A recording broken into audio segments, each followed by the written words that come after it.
November 15th, 2025.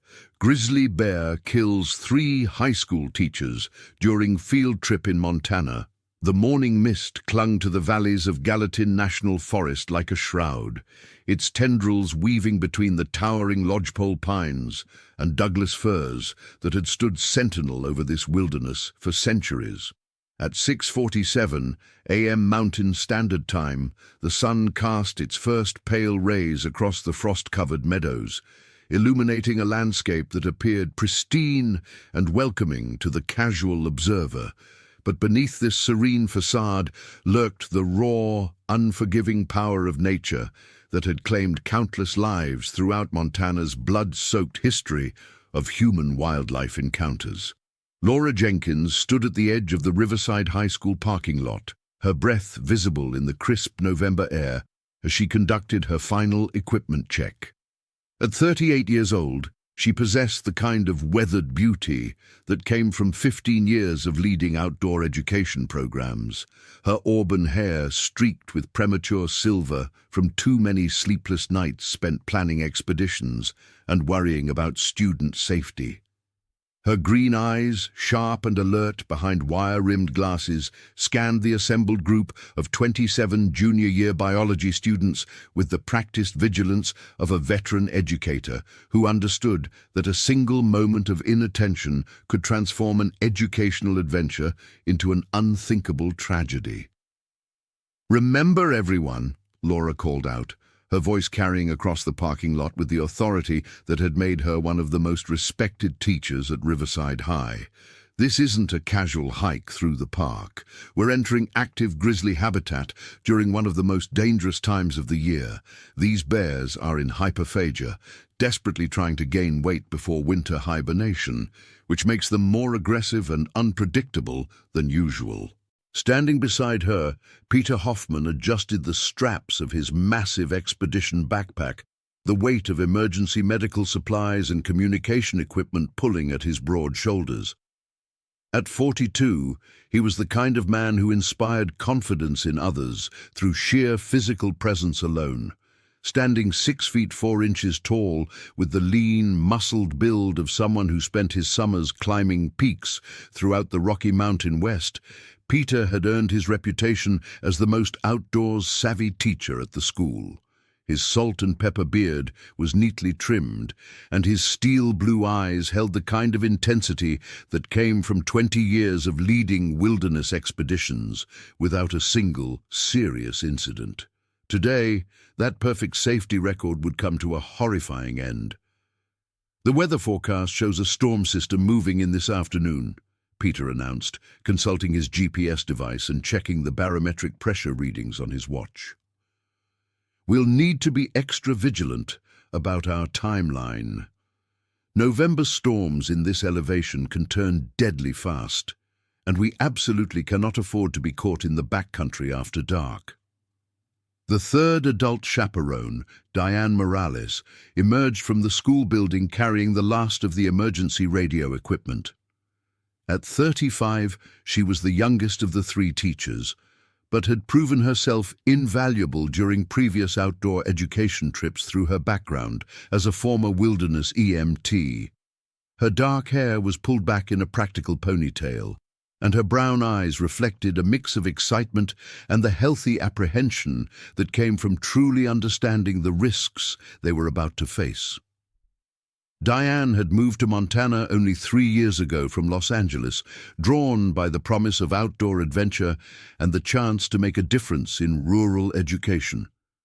She had no way of knowing that this decision would ultimately cost her life.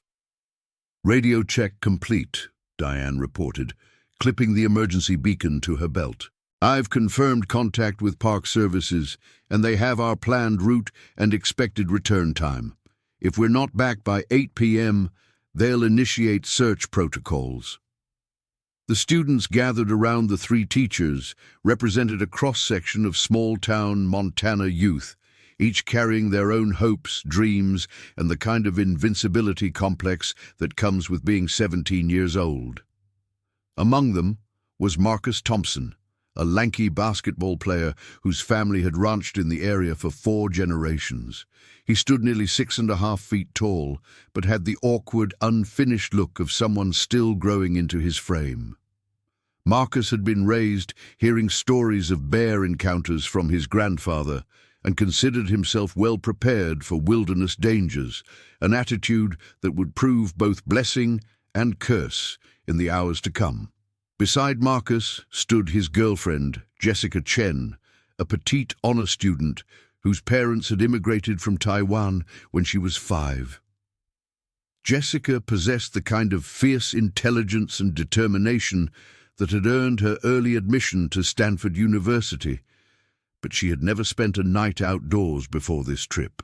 Her new hiking boots still bore the tags, and she clutched a high-end, technical jacket that her father had insisted on purchasing despite the family's modest means.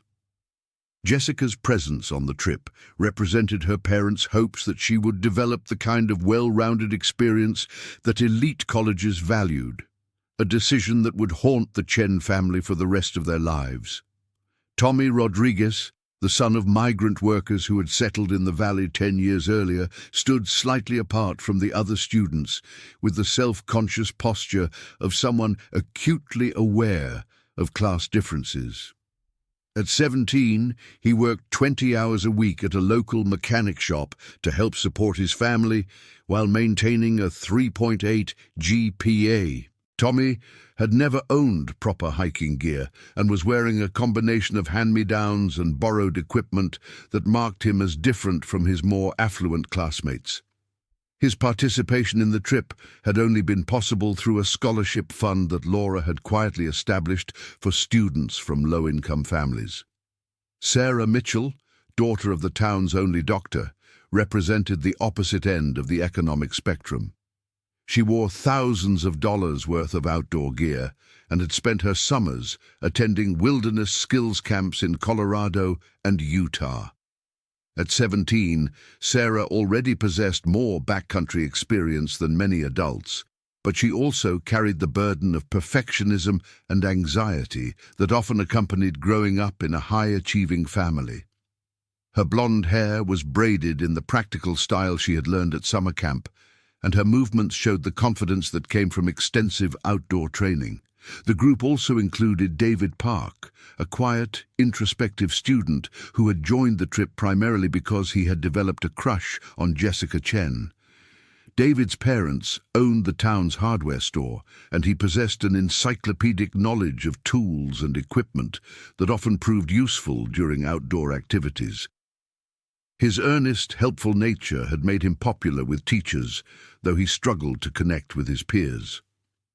This trip represented his attempt to break out of his shell and perhaps gain Jessica's attention, a goal that would become tragically irrelevant within hours. Ashley Williams, the daughter of a single mother who worked double shifts at the local diner, had initially been unable to afford the trip fees. However, her exceptional academic performance and her essay about wanting to become a wildlife biologist had earned her a spot through the same scholarship program that had helped Tommy. Ashley possessed a quiet intensity and a deep love of nature that had developed during countless hours spent hiking alone in the hills above her trailer park home. Her presence on the trip represented everything that was best about public education's mission to provide opportunities regardless of economic background. The remaining students formed a diverse mixture of personalities and backgrounds that reflected the complex social dynamics of rural high school life. There was Brandon Kelly, whose family owned the largest ranch in the county and who had never encountered a problem that money couldn't solve. Emma Foster, a theater student who had joined the trip specifically to overcome her fear of the outdoors. Miguel Santos, whose undocumented status made him constantly anxious about any activity that might draw official attention. Rebecca Turner, a star athlete whose scholarship hopes depended on maintaining her perfect disciplinary record. Each of these young people carried their own stories, their own hopes and fears, their own reasons for being here on this crisp November morning. None of them could have imagined that they were about to witness horrors that would forever change their understanding of nature, mortality, and the thin line between civilization and savagery. As the group loaded their gear into the school district's fleet of vehicles, Laura conducted one final safety briefing. She had performed this same routine dozens of times over her career, but today she felt an unusual weight of responsibility that she couldn't quite explain. Perhaps it was the unseasonably warm weather that had been reported throughout the region, or the recent increase in bear activity that park rangers had mentioned during her pre-trip consultation.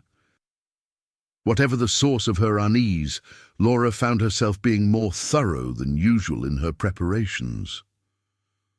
"Remember the bear safety protocols we practiced in class," she announced, her voice carrying clearly across the group. "If we encounter a bear, nobody runs. Running triggers their chase instinct and can turn a neutral encounter into an attack. We make ourselves look large, we back away slowly, and we speak in calm, low voices. If a bear charges, it's likely a bluff charge, but if it makes contact, you play dead by lying on your stomach and protecting your neck and head with your hands." Peter nodded his approval as he finished securing the rope and climbing gear that would be used for the day's geology lesson. The plan was straightforward: a moderate 6-mile hike to a series of limestone cliffs where students could observe geological formations and collect rock samples for later analysis. The route followed well-established trails through relatively open terrain, minimizing the risk of surprise wildlife encounters. Park services had reported no recent bear activity in the specific area they planned to visit, and the chosen location was far enough from any known denning sites to be considered relatively safe. "Weather conditions are perfect," Peter observed, checking his instruments one final time. "Temperature is holding steady at 42 degrees, with clear skies predicted until mid-afternoon. Visibility is excellent, and wind conditions are calm. We couldn't ask for better conditions for our geological survey work." Diane finished distributing the emergency whistles and personal locator beacons to each student, equipment that represented a significant investment by the school district in student safety. Each device was capable of transmitting GPS coordinates to emergency services and had a range of several miles in open terrain. The technology represented the latest in wilderness safety equipment, but it would prove inadequate against the raw violence they were about to encounter. "These devices are not toys," Diane emphasized as she demonstrated the proper activation procedures. "They're only to be used in genuine emergencies. Each one costs the school district nearly $300, and false alarms tie up emergency resources that might be needed for real crises. However, if you're truly in danger, don't hesitate to activate your beacon." That's exactly what they're designed for. As the convoy of vehicles departed Riverside High School at 7:15 a.m., none of the occupants could have known that they were driving toward an encounter that would become one of the most thoroughly documented and analyzed bear attacks in North American history. The route to Gallatin National Forest took them through 43 miles of increasingly wild terrain, past abandoned homesteads and through valleys where the hand of human civilization grew progressively lighter. The first vehicle contained Laura, Peter, and 9 students, including Marcus, Jessica, and David. Laura drove with the careful attention of someone who understood that transportation safety was just as important as wilderness safety. The rural highways they traveled were notorious for wildlife collisions, particularly during dawn and dusk hours when animals were most active. She maintained a steady speed of 5 miles per hour below the posted limit and kept her eyes constantly moving, scanning for any signs of movement in the roadside brush. "Can anyone tell me why we're more likely to encounter bears during November than during other times of the year?" Laura asked, using the drive time as an opportunity to reinforce the safety lessons they had covered in class. Jessica's hand shot up immediately, her competitive academic instincts overriding her nervousness about the outdoor environment. Hyperphagia, she answered confidently. Bears need to consume up to 20,000 calories per day during fall months to build up the fat reserves they need for hibernation. This makes them more active and more likely to take risks in their search for food. Excellent, Laura replied, though her praise was tempered by the serious nature of the subject matter. And what makes this particularly dangerous for humans? Marcus jumped in before Jessica could respond, his ranch background giving him confidence in this discussion. Bears in hyperphagia are more likely to approach human food sources and less likely to be deterred by human presence. They're basically driven by hunger to the point where they'll take risks they would normally avoid. Exactly right, Laura confirmed.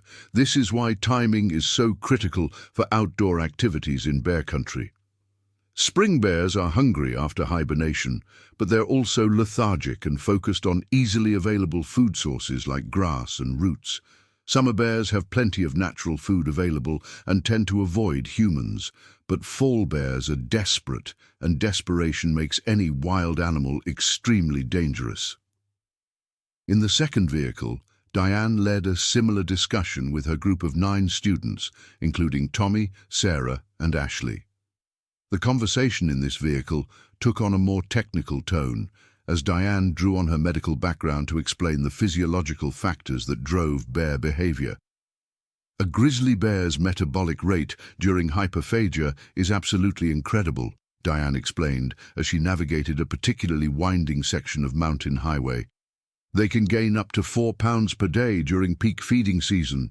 To put that in perspective, that's like a human gaining 30 pounds in a week. The biological pressure they're under is almost incomprehensible. Ashley, whose fascination with wildlife biology had motivated her scholarship application, leaned forward from the back seat with an intense expression. How does that compare to other large predators? Are there any animals with similar metabolic demands? That's a great question, Diane replied, genuinely impressed by the depth of Ashley's curiosity. Polar bears face similar challenges, but they have access to extremely high-fat food sources like seal blubber. Grizzlies in inland habitats have to work much harder to accumulate the same caloric reserves. They might need to consume hundreds of pounds of vegetation to get the same nutritional value that a polar bear gets from a single seal. The third vehicle, driven by a parent volunteer named Robert Chen, Jessica's father, carried the remaining 9 students along with additional emergency equipment and communication gear. Robert was a software engineer who had volunteered for the trip primarily to spend more time with his daughter before she left for college. He possessed limited outdoor experience, but compensated for this with meticulous preparation and a deep respect for the expertise of the professional educators leading the expedition. The route to their destination took them through the Gallatin Valley, a landscape that had been shaped by millions of years of geological activity and thousands of years of human presence. The roadside markers told the story of Lewis and Clark's passage through the region, but they failed to mention the hundreds of less famous explorers, trappers, and settlers who had lost their lives to the unforgiving wilderness.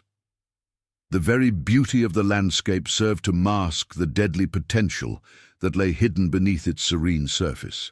As the convoy climbed through successively higher elevations, the temperature began to drop and the vegetation changed from the mixed grasslands and agricultural areas of the valley floor to the dense coniferous forests that characterize the higher elevations.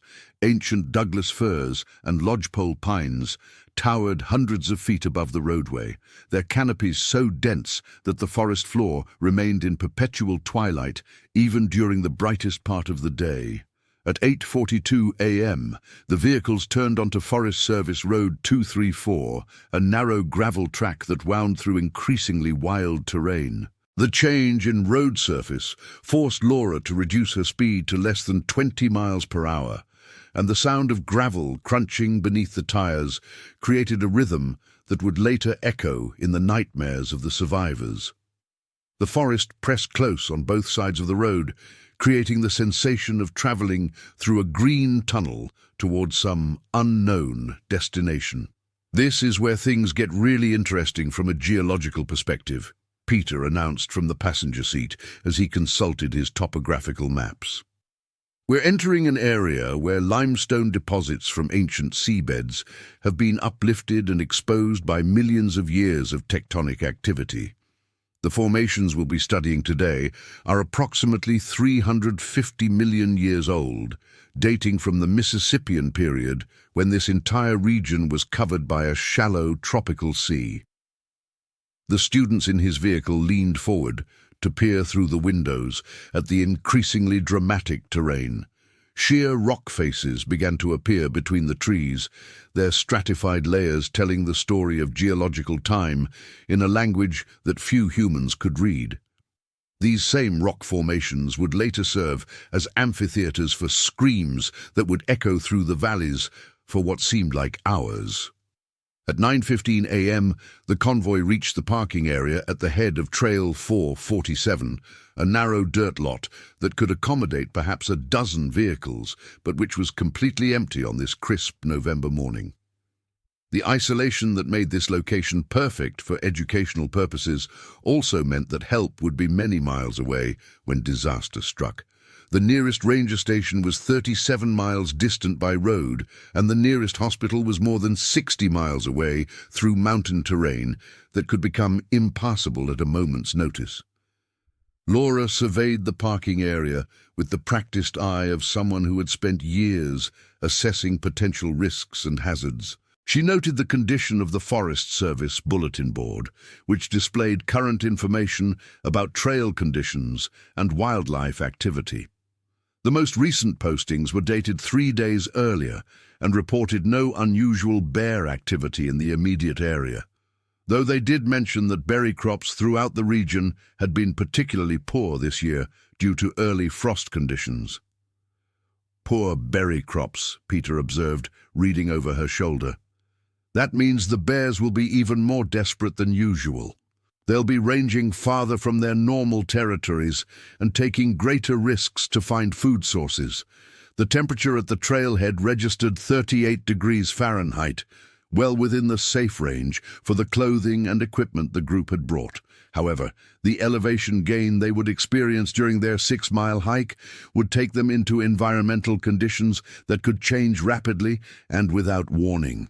The trail climbed from 4,200 feet elevation at the parking area to nearly 6,800 feet at their destination, a gain that would drop the effective temperature by at least 15 degrees and potentially expose them to weather conditions that were dramatically different from what they experienced at the trailhead.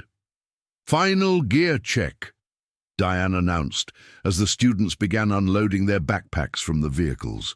She moved through the group systematically, ensuring that each person had appropriate clothing layers, adequate food and water, proper footwear, and functional emergency equipment. Her medical training had taught her that the majority of wilderness emergencies resulted from inadequate preparation rather than dramatic accidents, and she was determined that her group would not fall victim to preventable problems.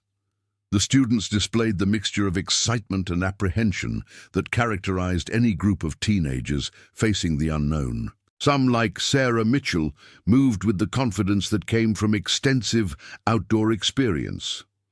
Others, like Jessica Chen, showed the nervous energy of people stepping far outside their comfort zones. All of them were focused on the adventure ahead and the geological lessons they were about to learn.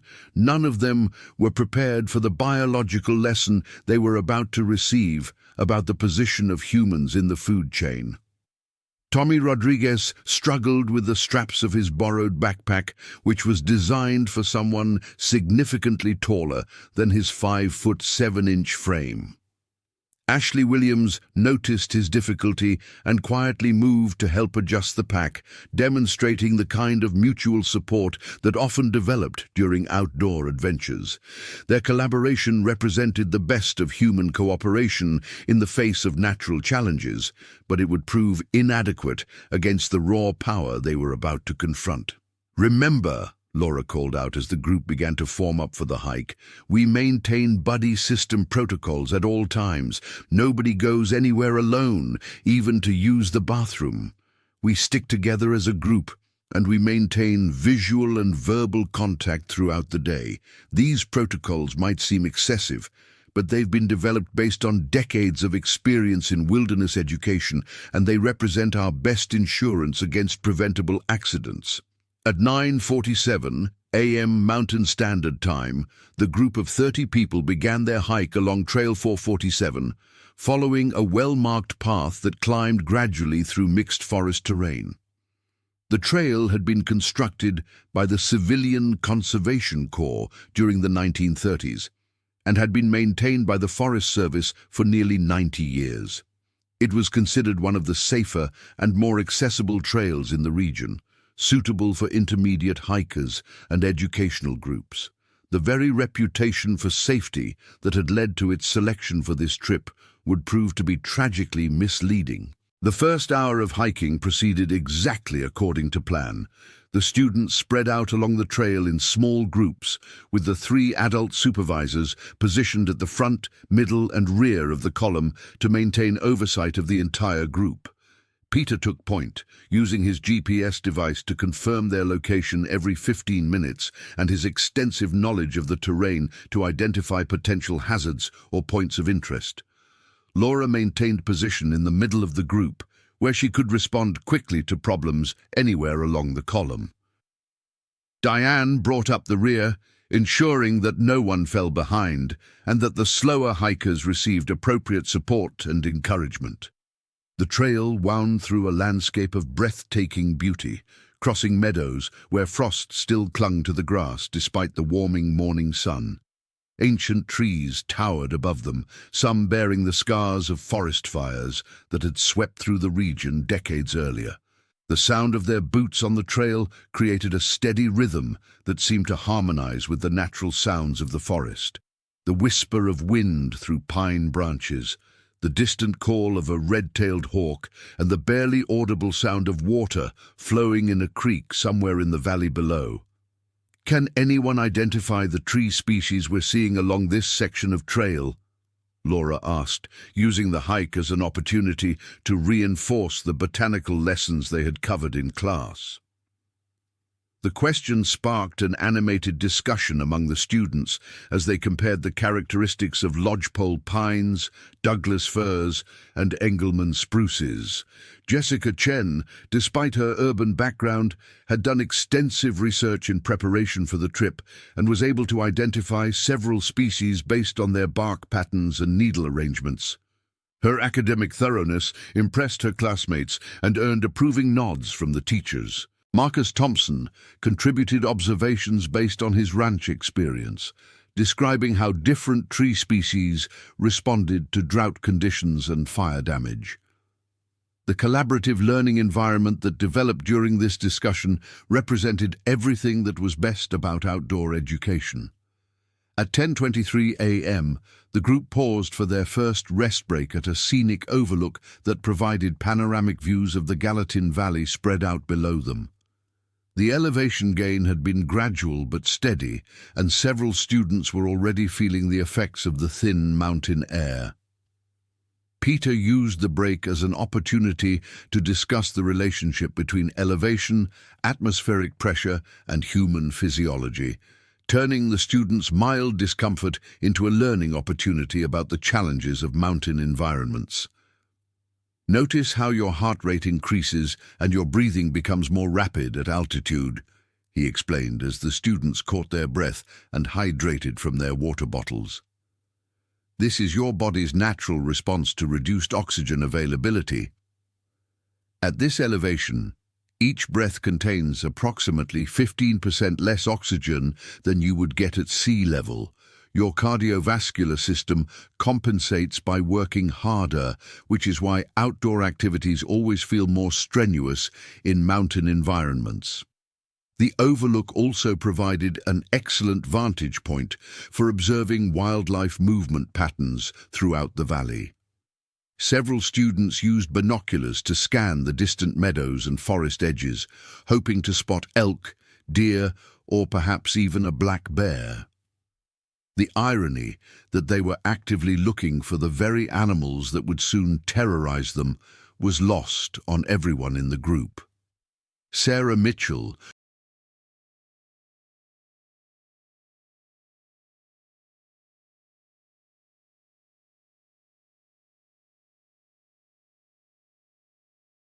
whose extensive outdoor experience had taught her to read landscape features, pointed to a series of game trails that were visible as faint lines crossing the meadows far below. "Those are probably elk trails," she observed. "You can see how they follow the easiest routes between feeding areas and water sources. Animals always choose the path of least resistance when they're moving through terrain." Her observation was both accurate and prophetic.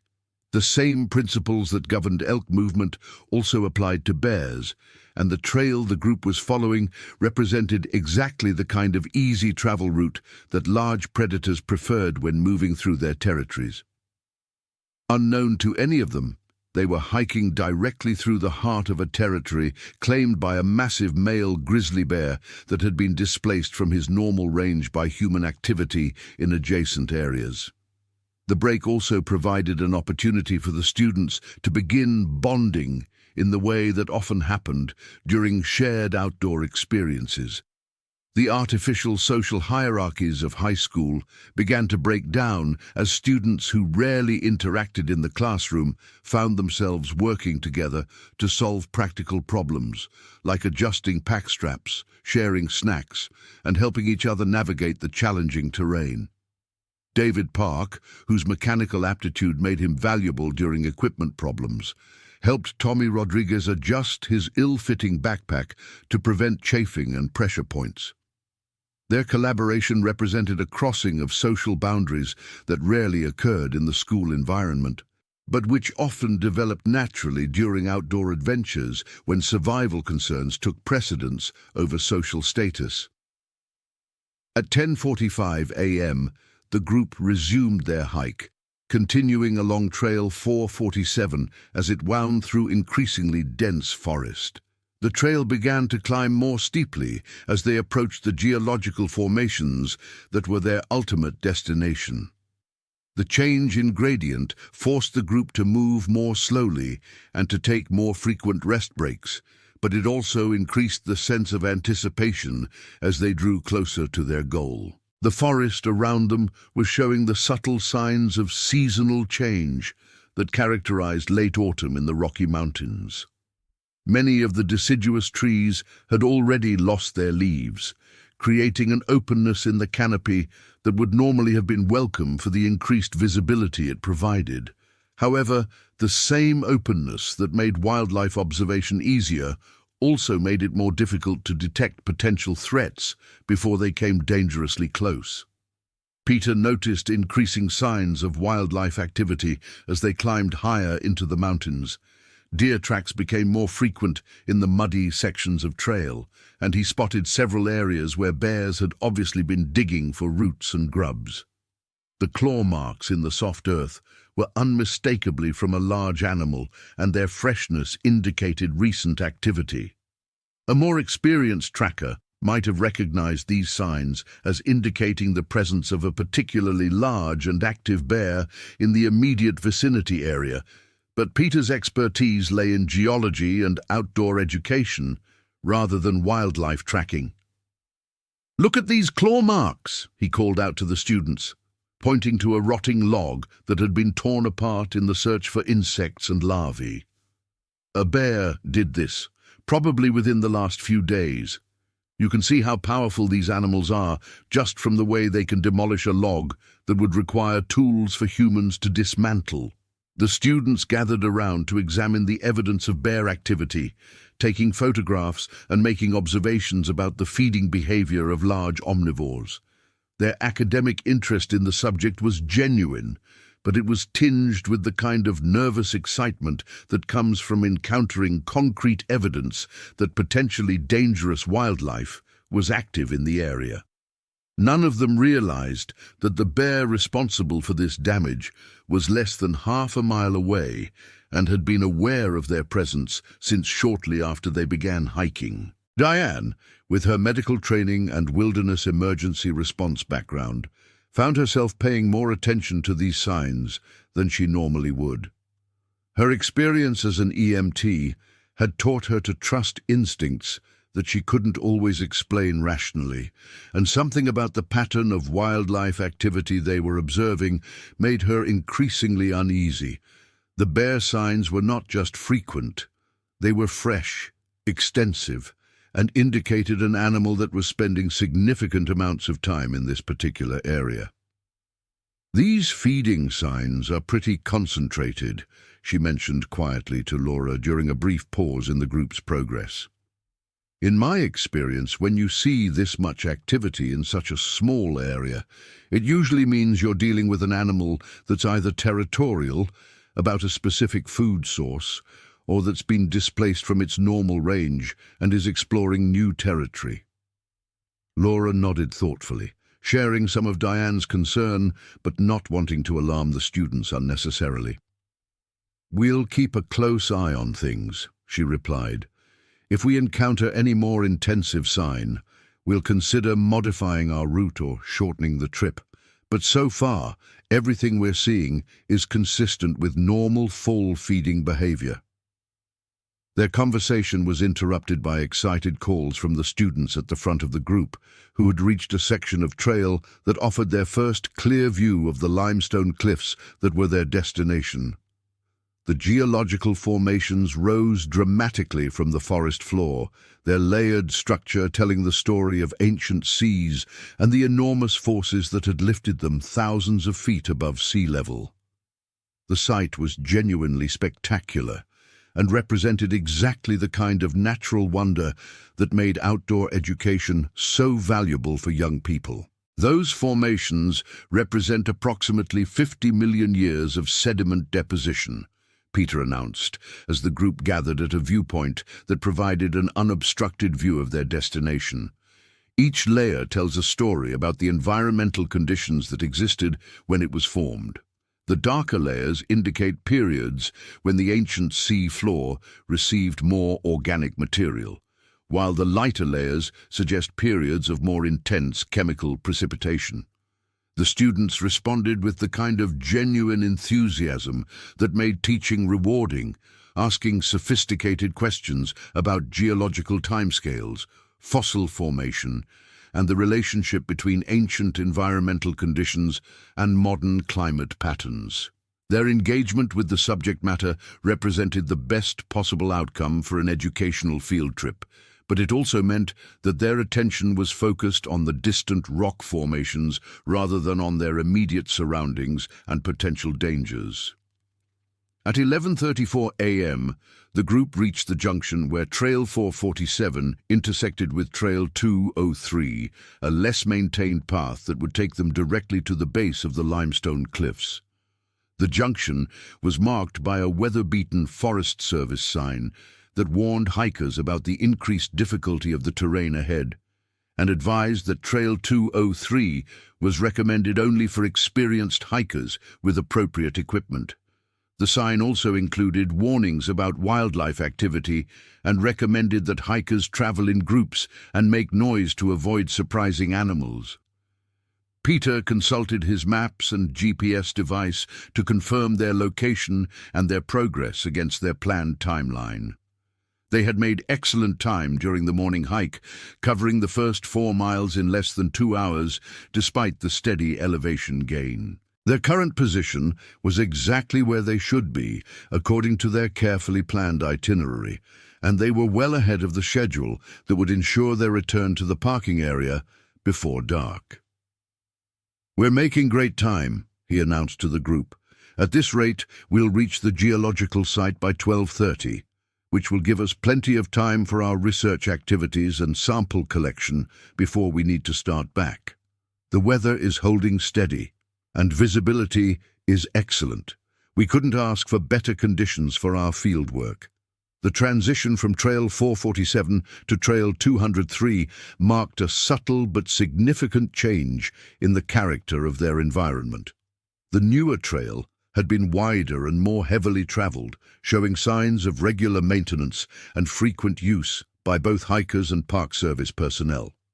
Trail 203, by contrast, was narrower and more primitive, winding through denser forest and showing clear signs of wildlife use. Game trails intersected the human trail at regular intervals, and the vegetation showed signs of recent browsing by large animals. Laura noticed the change immediately and called for increased vigilance as they made the transition to the more challenging terrain. From this point forward, we need to be extra careful about noise discipline and group cohesion, she announced. This trail sees less human traffic, which means the wildlife in this area is less habituated to human presence. We want to make sure we give any animals plenty of warning about our approach so they have time to move away before we encounter them. The students responded appropriately to her guidance, instinctively moving closer together and maintaining better communication as they entered the wilder environment. However, their increased caution was focused primarily on avoiding surprise encounters with wildlife rather than on defending against aggressive animals. The distinction would prove to be critically important in the events that were about to unfold. As the group proceeded along Trail 203, the forest around them grew progressively denser and more cathedral-like in its majesty. Ancient trees towered hundreds of feet above them, their massive trunks creating a sense of scale that made the human visitors feel small and insignificant. The forest floor was carpeted with decades' worth of fallen needles and leaves, creating a soft, silent walking surface that muffled the sound of their passage through the wilderness. This same carpet of organic material that made their hiking more pleasant also served to mask the approach of the predator that was stalking them. A mature male grizzly bear, weighing approximately 847 pounds, had been following their scent trail since shortly after they left the parking area. The bear, designated as Bear 211 by wildlife researchers who had been monitoring his movements via GPS collar for the past 3 years, was a prime example of the inland grizzly subspecies that inhabited the northern Rocky Mountains. Bear 211 possessed the classic physical characteristics of a dominant male grizzly. A massive skull and jaw structure designed for crushing bone, front claws that measured over 4 inches in length, and the distinctive shoulder hump of muscle that powered his devastating forelimb strikes. His coat was a mixture of dark brown and grizzled silver that provided excellent camouflage in the shadowed forest environment. At 12 years old, he was entering his prime years as a predator and was utterly fearless in his interactions with any other animals that entered his territory. The bear's behavior over the past several weeks had been increasingly erratic and aggressive, characteristics that wildlife biologists would later attribute to a combination of factors that created a perfect storm of dangerous conditions. A severe drought during the summer months had drastically reduced the availability of natural food sources, forcing him to expand his territorial range and increase his daily travel distances in search of adequate nutrition. Early frost conditions in September had destroyed much of the berry crop that normally provided a significant portion of his fall caloric intake, leaving him desperately short of the fat reserves he needed for winter hibernation. Most significantly, construction activity associated with a new development project had forced Bear 211 out of his normal territory in the adjacent valley, leaving him disoriented and increasingly desperate as he attempted to establish a new range during the most critical period of his annual cycle.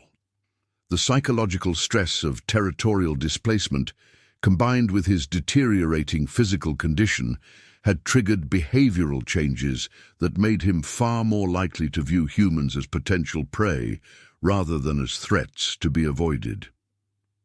At 11:52 a.m., Bear 211 reached a position approximately 300 yards behind the hiking group, close enough to clearly smell individual scents and to hear their voices carried on the mountain breeze. His enhanced senses allowed him to gather detailed information about the group's composition, including the presence of several smaller individuals whose scent suggested they might be easier prey than fully grown adults. The bear's hunting instincts, honed by millions of years of evolution, recognized the group as a potentially valuable food source worth the risks associated with attacking humans. The students, meanwhile, remained completely unaware of the predator stalking them as they continued their hike through the spectacular forest landscape. Their attention was focused on the natural wonders surrounding them, the intricate patterns of bark on ancient trees, the brilliant colors of alpine flowers that had managed to survive the early frost, and the gradually improving views of the geological formations that were their destination.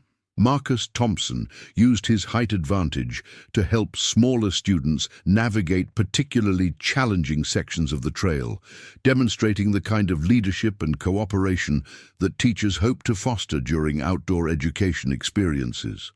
His girlfriend, Jessica, appreciated his thoughtfulness, but remained focused on the academic objectives of the trip, using her phone camera to document plant species and geological features for the report she planned to write about the experience. Tommy Rodriguez and Ashley Williams had begun to develop an unlikely friendship based on their shared scholarship status and their determination to make the most of this opportunity despite their economic disadvantages. Their conversation during breaks revealed their mutual ambition and their appreciation for the teachers who had made this experience possible for them. Their growing camaraderie represented the kind of positive outcome that made outdoor education programs worthwhile, but it also meant they were paying more attention to each other than to their surroundings. David Park continued his quiet attempts to impress Jessica Chen through helpful behavior and demonstrations of his technical knowledge. His explanation of the geological forces that had created the landscape around them was both accurate and engaging, earning him more attention from Jessica than he had ever received during regular school activities. The boost to his confidence was visible in his posture and his increased participation in group discussions, but it also meant that his usual careful attention to detail and potential problems was focused elsewhere. At 12:07 p.m., the group paused for lunch at a scenic meadow approximately 1 mile from their final destination. The location provided excellent views of the limestone cliffs they planned to study, as well as 360-degree visibility that should have made it easy to spot any approaching wildlife. The open terrain represented a significant improvement in safety conditions compared to the dense forest they had been hiking through, and the teachers took advantage of the increased visibility to relax their vigilance slightly, while the students ate their packed lunches and rested from the morning's exertions. Laura spread out the geological survey maps and began explaining the afternoon's activities in detail. "We'll be collecting rock samples from 3 different geological layers," she explained, pointing to specific features visible on the cliff faces above them. "Each sample needs to be properly labeled with GPS coordinates and stratigraphic information so we can analyze them back in the lab. This is exactly the kind of fieldwork that professional geologists do when they're studying the Earth's history." The students responded enthusiastically to the prospect of conducting genuine scientific research, and many of them began preparing their sampling equipment and data collection sheets. Their excitement about the educational opportunities ahead made them less attentive to their environment than they should have been, particularly given the increasing frequency of wildlife signs they had observed during the morning hike. Peter took advantage of the lunch break to conduct a more thorough assessment of weather conditions and to confirm their position using multiple GPS devices. The sky remained clear and visibility was excellent, but he noticed that the barometric pressure had begun to drop slightly, suggesting that the predicted afternoon weather system might be developing faster than originally forecast. "We need to keep a close eye on conditions this afternoon," he mentioned to his fellow teachers during a brief private consultation. I'm seeing some early signs that we might get weather earlier than predicted. Nothing immediately threatening, but we should be prepared to modify our timeline if conditions deteriorate. Diane used the break to conduct a quick medical assessment of the group, checking for signs of altitude sickness, dehydration, or excessive fatigue that might compromise safety during the afternoon activities. Most of the students were handling the physical demands of the hike well, though a few showed signs of mild dehydration despite regular reminders to drink water. Her medical training had taught her that seemingly minor problems could escalate quickly in wilderness environments, and she made mental notes about which students needed additional monitoring. "Remember to keep drinking water regularly," she announced to the group. "Dehydration happens faster at altitude, and the dry mountain air increases the rate at which your body loses moisture through respiration.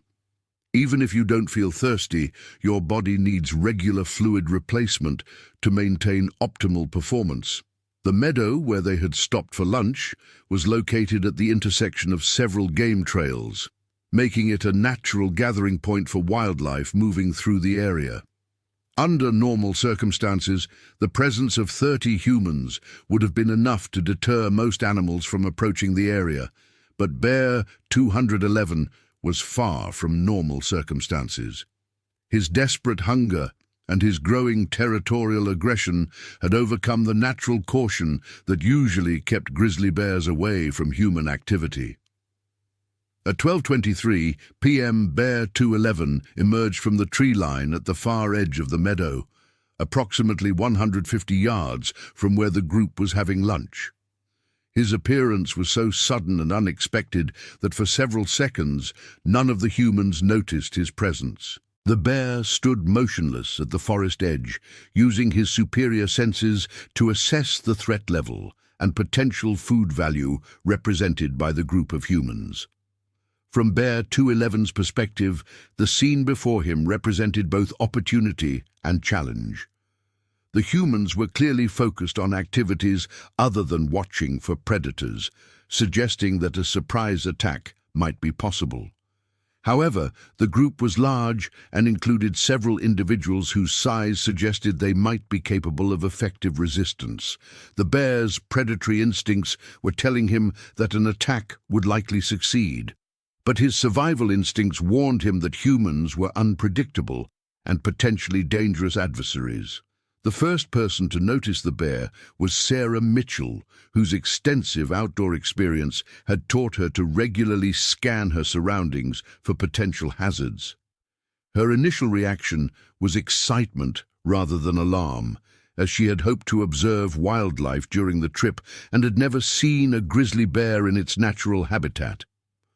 For a few crucial seconds, she watched the magnificent animal with appreciation for its size and power, not yet recognizing the deadly intent behind its behavior.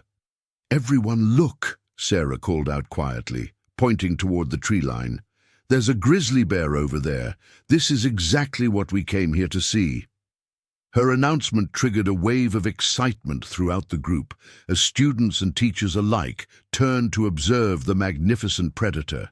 Cameras and phones came out immediately as everyone attempted to capture images of what they assumed would be a brief wildlife encounter before the bear moved on to avoid the large human group. Their reaction represented a fundamental misunderstanding of the situation they were facing. Laura was the first to recognize that something was wrong with the bear's behavior. Her years of wilderness experience had exposed her to enough wildlife encounters to recognize the difference between a bear that was simply passing through an area and one that was actively evaluating humans as potential prey. The animal's posture, its unwavering focus on their group, and its failure to retreat when confronted with such a large number of humans all indicated a level of aggression that was far outside normal parameters. "Everyone needs to stop taking pictures and start packing up immediately," Laura announced, her voice carrying the authority that came from recognizing genuine danger. "This bear is displaying predatory behavior, and we need to get out of this area right now." Her warning sent a chill through the group as students and teachers alike began to understand that they were facing a genuine emergency rather than an exciting wildlife observation opportunity. The transition from educational adventure to survival situation happened with shocking suddenness, leaving many of the group members struggling to adjust their mental framework to match the reality of their circumstances. Peter immediately began implementing the bear encounter protocols they had discussed during their safety briefings. "Nobody run," he commanded, his voice carrying clearly across the meadow. "Pack up your gear slowly and deliberately. We're going to back away from this area as a group, maintaining visual contact with the bear at all times." Bear 211 responded to the increased activity and the change in the human's behavior by taking several steps forward into the meadow. His movement was deliberate and confident, showing none of the hesitation or fear that would be expected from a bear that was simply startled by human presence. Instead, his approach displayed the calculated aggression of a predator that had identified prey and was beginning the process of closing the distance for an attack. The bear's advance triggered panic among several of the students, whose instinctive response was to run, despite the explicit instructions they had received about bear safety protocols. Jessica Chen took several quick steps backward before catching herself and forcing herself to stop. David Park began looking around frantically for a tree to climb, his panic overriding his memory of the lessons about how grizzly bears were excellent climbers. Tommy Rodriguez instinctively moved to place himself between Ashley Williams and the approaching bear, displaying the kind of protective courage that would characterize the actions of many group members during the coming ordeal. "Stay calm," Diane commanded, drawing on her emergency medical training to project confidence even as her own adrenaline levels spiked in response to the obvious danger. "We've trained for this situation. Follow the protocols exactly as we practiced them, and we'll get through this safely." The teacher's attempts to maintain control of the situation were complicated by the natural terrain features of the meadow where they had stopped for lunch.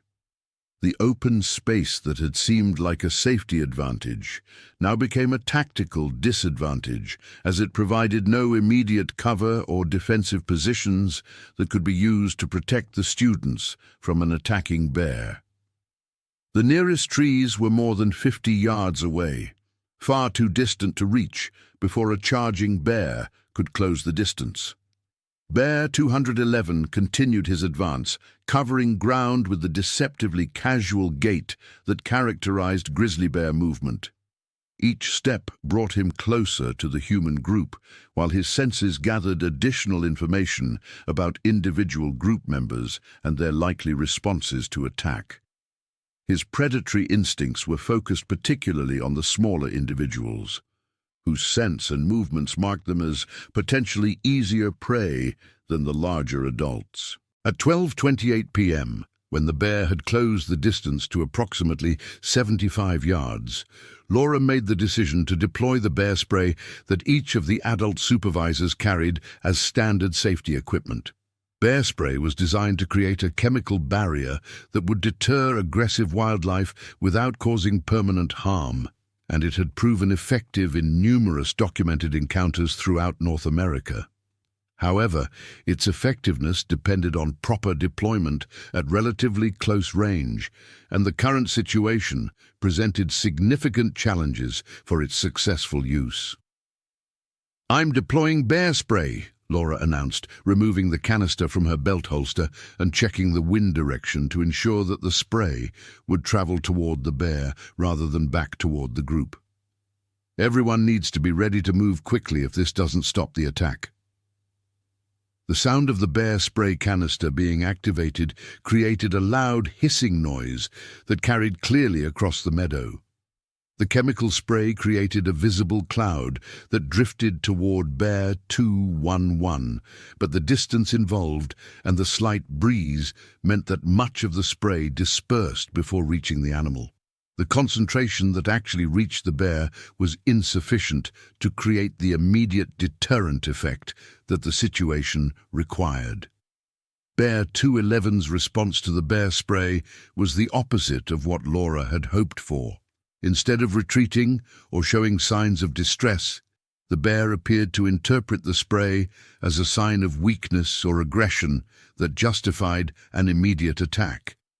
His casual advance suddenly accelerated into the explosive charge that represented every wilderness educator's worst nightmare. A grizzly bear at full charge can reach speeds of up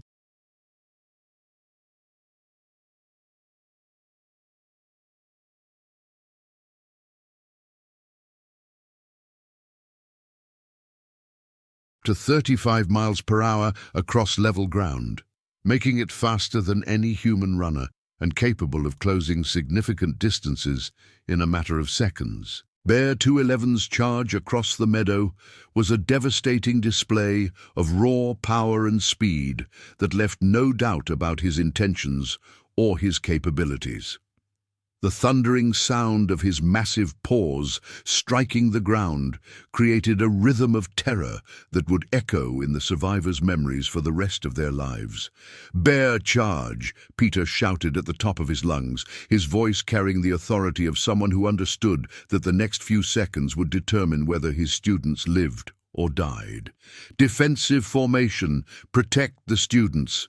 The teacher's response to the charging bear represented the absolute best of human courage and self-sacrifice in the face of overwhelming danger. Without hesitation, all three adults positioned themselves between the bear and their students, forming a human barrier that they knew was inadequate, but which represented their only chance of saving the young people under their care. Their actions in these critical seconds would later be cited as examples of heroism that exemplified the highest ideals of the teaching profession. Laura, as the lead teacher and trip organizer, took the most exposed position directly in the bear's path. She held her ground despite every instinct screaming at her to run, knowing that her sacrifice might buy precious seconds for her students to escape. Her mind flashed to thoughts of her own children at home. But her professional dedication overrode her personal fears as she prepared to face the onrushing predator. Peter moved to Laura's left, positioning himself to protect the students who had clustered in that direction during their panicked response to the bear's charge. His extensive wilderness experience had exposed him to dangerous situations before, but nothing had prepared him for the reality of facing a charging grizzly bear with only his bare hands and his determination to protect his students. His last coherent thought was a prayer that the sacrifice of the adults would be sufficient to save the children. Diane took position to Laura's right, her medical training giving her a more precise understanding of the injuries they were about to sustain than her colleagues possessed. She knew that their chances of survival were minimal, but she also knew that every second they could delay the bear's attack increased the likelihood that at least some of the students would escape. Her professional dedication to healing and protecting others had never been tested more severely than in these final moments of her life. Bear 211's charge culminated in a devastating impact with Laura Jenkins at exactly 12:31 p.m. Mountain Standard Time. The collision between 847 pounds of charging predator and a 130-pound human was so violent that it could be heard clearly by students who were more than 100 yards away. The sound was like nothing any of them had ever experienced. A combination of breaking bones, tearing fabric, and the horrible roar of a predator in the act of killing. Laura's final act was an attempt to grab the bear's fur and redirect his momentum away from her students, a gesture of protection that continued even as the animal's claws and teeth began to inflict the wounds that would claim her life within minutes. Her sacrifice bought the other members of the group approximately 15 seconds of additional time to scatter and seek whatever cover the terrain might provide. time that would prove to be the difference between life and death for many of the students. Peter's attempt to intervene in the attack on Laura resulted in his becoming the bear's second victim within moments of the initial assault. His approach from the side triggered Bear 211's predatory instincts to neutralize all potential threats before focusing on his primary prey. The bear's backhand swipe with his left forepaw connected with Peter's torso with enough force to lift the 190-pound man completely off the ground and send him flying nearly 10 feet through the air. Peter's impact with the ground was followed immediately by Bear 211's pounce, bringing all 847 pounds of the predator's weight down on his chest and abdomen with bone-crushing force. The sounds of Peter's ribs breaking was audible to students who were still within earshot, creating traumatic memories that would require years of therapy to process.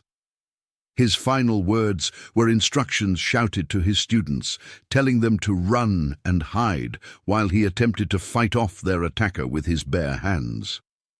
Diane's medical training proved to be both a blessing and a curse during her final minutes of life. Her professional knowledge allowed her to recognize immediately that both of her colleagues had sustained injuries that were incompatible with survival, but it also gave her a precise understanding of what was about to happen to her when Bear 211 turned his attention in her direction. Her attempt to back away while facing the bear represented textbook defensive behavior, but it was inadequate against a predator that had already committed to attacking the entire group. The bear's assault on Diane was complicated by her attempt to use her emergency whistle to signal for help, a sound that carried for miles through the mountain air, but which would not bring assistance in time to save any of the three adults. Her whistle blasts created the audio signal that would later allow search and rescue teams to locate the attack site. But they also appeared to further enrage Bear 211, whose predatory instincts interpreted any loud noises as challenges to his dominance of the situation. The students' response to watching their teachers being killed in front of them varied dramatically based on their individual personalities, their outdoor experience, and their ability to process traumatic events under extreme stress. Some, like Marcus Thompson, attempted to intervene despite their obvious physical disadvantages against such a massive predator. Others, like Jessica Chen, followed their instincts and their training by seeking immediate concealment and attempting to move away from the attack site as quickly as possible. Sarah Mitchell's extensive outdoor experience proved invaluable during the initial moments of chaos following the bear's attack on the adults. Her knowledge of wildlife behavior told her that the bear would likely remain focused on his initial victims for several minutes, providing a narrow window of opportunity for the students to escape before the predator turned his attention to pursuing additional prey. Her calm directions to her classmates saved several lives during those critical first minutes. "Don't run in straight lines," Sarah commanded, her voice carrying clearly despite the chaos surrounding them. "Use the trees for cover and try to get to higher ground where we can see what's happening. Stay together in small groups, but don't bunch up where the bear can attack multiple people at once." Tommy Rodriguez's protective instincts toward Ashley Williams led to one of the most heroic acts witnessed during the entire ordeal. When Ashley froze in terror at the sight of their teachers being attacked, Tommy physically picked her up and carried her toward the nearest cluster of trees, moving as quickly as his smaller frame would allow while burdened with another person's weight. His actions represented the kind of selfless courage that emerged in many of the students, despite their youth and inexperience. David Park's mechanical aptitude proved useful in helping other students navigate the challenging terrain as they sought to escape from the attack site. His detailed knowledge of the equipment they were carrying allowed him to quickly distribute emergency supplies and communication devices among the fleeing students, ensuring that they would have the resources needed to signal for help once they reached relative safety. The 17 minutes that followed the initial attack represented a period of absolute terror as Bear 211 methodically killed all 3 adult supervisors while the students watched from various concealment positions throughout the surrounding forest. The bear's behavior during this period was consistent with documented cases of predatory attacks, where grizzly bears focused on securing their prey rather than pursuing fleeing humans who did not pose an immediate threat. Laura Jenkins remained conscious for approximately 8 minutes after the initial attack, long enough to see Bear 211 turn his attention to Peter and Diane. Her final act was an attempt to activate her emergency locator beacon, a signal that would later prove crucial in guiding search and rescue teams to the attack site.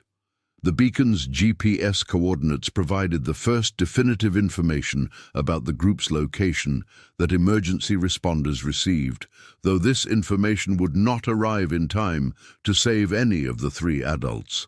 Peter Hoffman's outdoor experience and superior physical conditioning allowed him to survive the initial assault and to continue attempting to fight off the bear for several minutes after sustaining injuries that were ultimately fatal. His resistance appeared to frustrate Bear 211, who was forced to expend significantly more energy subduing him than would normally be required to kill prey of that size. Peter's prolonged resistance bought additional time for the students to escape, though the cost in terms of his own suffering was horrific to witness. Diane Morales' medical knowledge proved to be a double-edged sword during her final minutes of life. Her professional understanding of the injuries she had sustained allowed her to recognize that she was dying, but it also enabled her to provide medical guidance to students who remained within earshot. Her final communications to the group included critical information about treating shock and hypothermia, knowledge that would later prove essential to the survival of several students during the long night that followed. The students who witnessed the deaths of their teachers were forever changed by the experience, with many developing post-traumatic stress disorder and other psychological conditions that would require years of treatment. However, their teacher's sacrifice was not in vain, as all 27 students ultimately survived the encounter and were able to provide detailed testimony that contributed to scientific understanding of predatory bear behavior. Marcus Thompson emerged as a natural leader among the surviving students, using his height and his ranch background to coordinate the group's initial response to the disaster. His ability to remain calm under extreme stress and his knowledge of the local terrain made him invaluable during the hours that followed the attack. Marcus organized the students into small groups that could provide mutual support while remaining mobile enough to avoid additional encounters with the bear. Jessica Chen's academic intelligence proved just as valuable as physical strength during the crisis that followed the attack. Her ability to remember and apply the safety lessons they had learned in class enabled her to guide less experienced students in proper wilderness survival techniques. Her systematic approach to inventory their available resources and to develop a plan for signaling search and rescue teams demonstrated that intellectual preparation could be just as important as physical preparation in emergency situations. The aftermath of the attack presented the surviving students with challenges that tested every aspect of their character and their preparation. They were stranded in remote wilderness with limited supplies, no adult supervision, and the knowledge that a dangerous predator remained active in the area. Their survival would depend on their ability to work together and to apply the lessons their teachers had died trying to protect them. At 1:23 p.m., approximately 50 minutes after the attack began, Bear 211 finally left the immediate area where the 3 adults had died. His departure provided the first opportunity for the students to begin assessing their situation and developing a plan for survival. However, the bear's behavior pattern suggested that he remained in the general area, making any rescue attempts extremely dangerous for both the survivors and for emergency responders. The students' first priority was to establish communication with the outside world and to summon the search and rescue resources that would be needed to evacuate them from the dangerous area. Several of the emergency locator beacons that had been distributed among the group were still functional, and the students were able to activate multiple devices to ensure that their distress signals would be received by emergency services. Sarah Mitchell took charge of the communication efforts, using her outdoor experience to optimize the positioning of the emergency beacons and to ensure that their distress signals included as much specific information as possible about their location and the nature of their emergency. Her knowledge of search and rescue procedures enabled her to provide the kind of detailed information that emergency responders needed to mount an effective rescue operation. We need to give them exact GPS coordinates, the number of survivors, the nature of our emergency, and information about ongoing threats in the area, Sarah explained to her classmates as they huddled in a defensive position among a cluster of large boulders that provided some protection from potential wildlife encounters. The more specific information we can provide, the faster they'll be able to get help to us. The emergency response to the attack began at 1:31 p.m. when the first distress signals from the students' locator beacons were received at the Regional Emergency Operations Center in Bozeman, Montana. The initial response involved multiple agencies including the Gallatin County Sheriff's Office, Montana Fish, Wildlife and Parks, the U.S. Forest Service, and specialized wilderness search and rescue teams with experience in dangerous wildlife encounters. Sheriff James Morrison, a 30-year law enforcement veteran with extensive experience in wilderness emergency response, took personal charge of coordinating the rescue operation. His immediate recognition of the severity of the situation led to the activation of every available resource, including helicopter assets from the Montana National Guard and specialized wildlife management teams equipped to deal with dangerous predatory animals. We're dealing with a confirmed grizzly bear attack with multiple fatalities and 27 juveniles stranded in remote wilderness, Sheriff Morrison announced during the emergency briefing that organized the rescue response. This is our worst-case scenario, and we need to respond with overwhelming force to prevent additional casualties. The rescue operation was complicated by several factors that made immediate evacuation of the survivors extremely difficult. The remote location of the attack site meant that ground vehicles could not approach closer than several miles, requiring helicopter insertion of rescue personnel into an area where a dangerous predator remained active. Weather conditions that had been perfect during the morning began to deteriorate as the predicted storm system arrived earlier than forecast, creating additional hazards for aviation operations. Dr. Elizabeth Warren, a wildlife biologist with 30 years of experience studying grizzly bear behavior, was consulted during the early stages of the rescue operation to provide expert guidance about the risks associated with operating in an area where a predatory bear attack had recently occurred. Her analysis of the situation painted a sobering picture of the challenges facing rescue teams. A bear that has successfully killed humans exhibits behavior patterns that are extremely dangerous for rescue operations, Dr. Warren explained during the emergency planning meeting. The animal may remain in the area to defend what it perceives as its kill site, and it may view approaching humans as competitors for its food source. Any rescue attempt will need to include provisions for neutralizing the bear threat before personnel can safely approach the survivors. The first helicopter reconnaissance flight over the attack site was conducted at 2:17 p.m. by a crew from the Montana National Guard flying a UH-60 Blackhawk equipped with high-resolution cameras and communications equipment.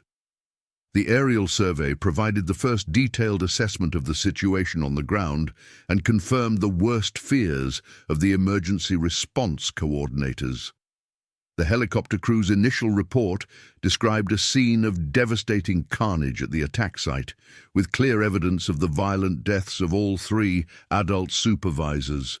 The crew also reported visual contact with approximately 20 students positioned in defensive clusters throughout the forest surrounding the attack site. Most significantly, they confirmed that Bear 211 was still in the immediate area, having been observed moving through the forest less than 200 yards from where the survivors were sheltering.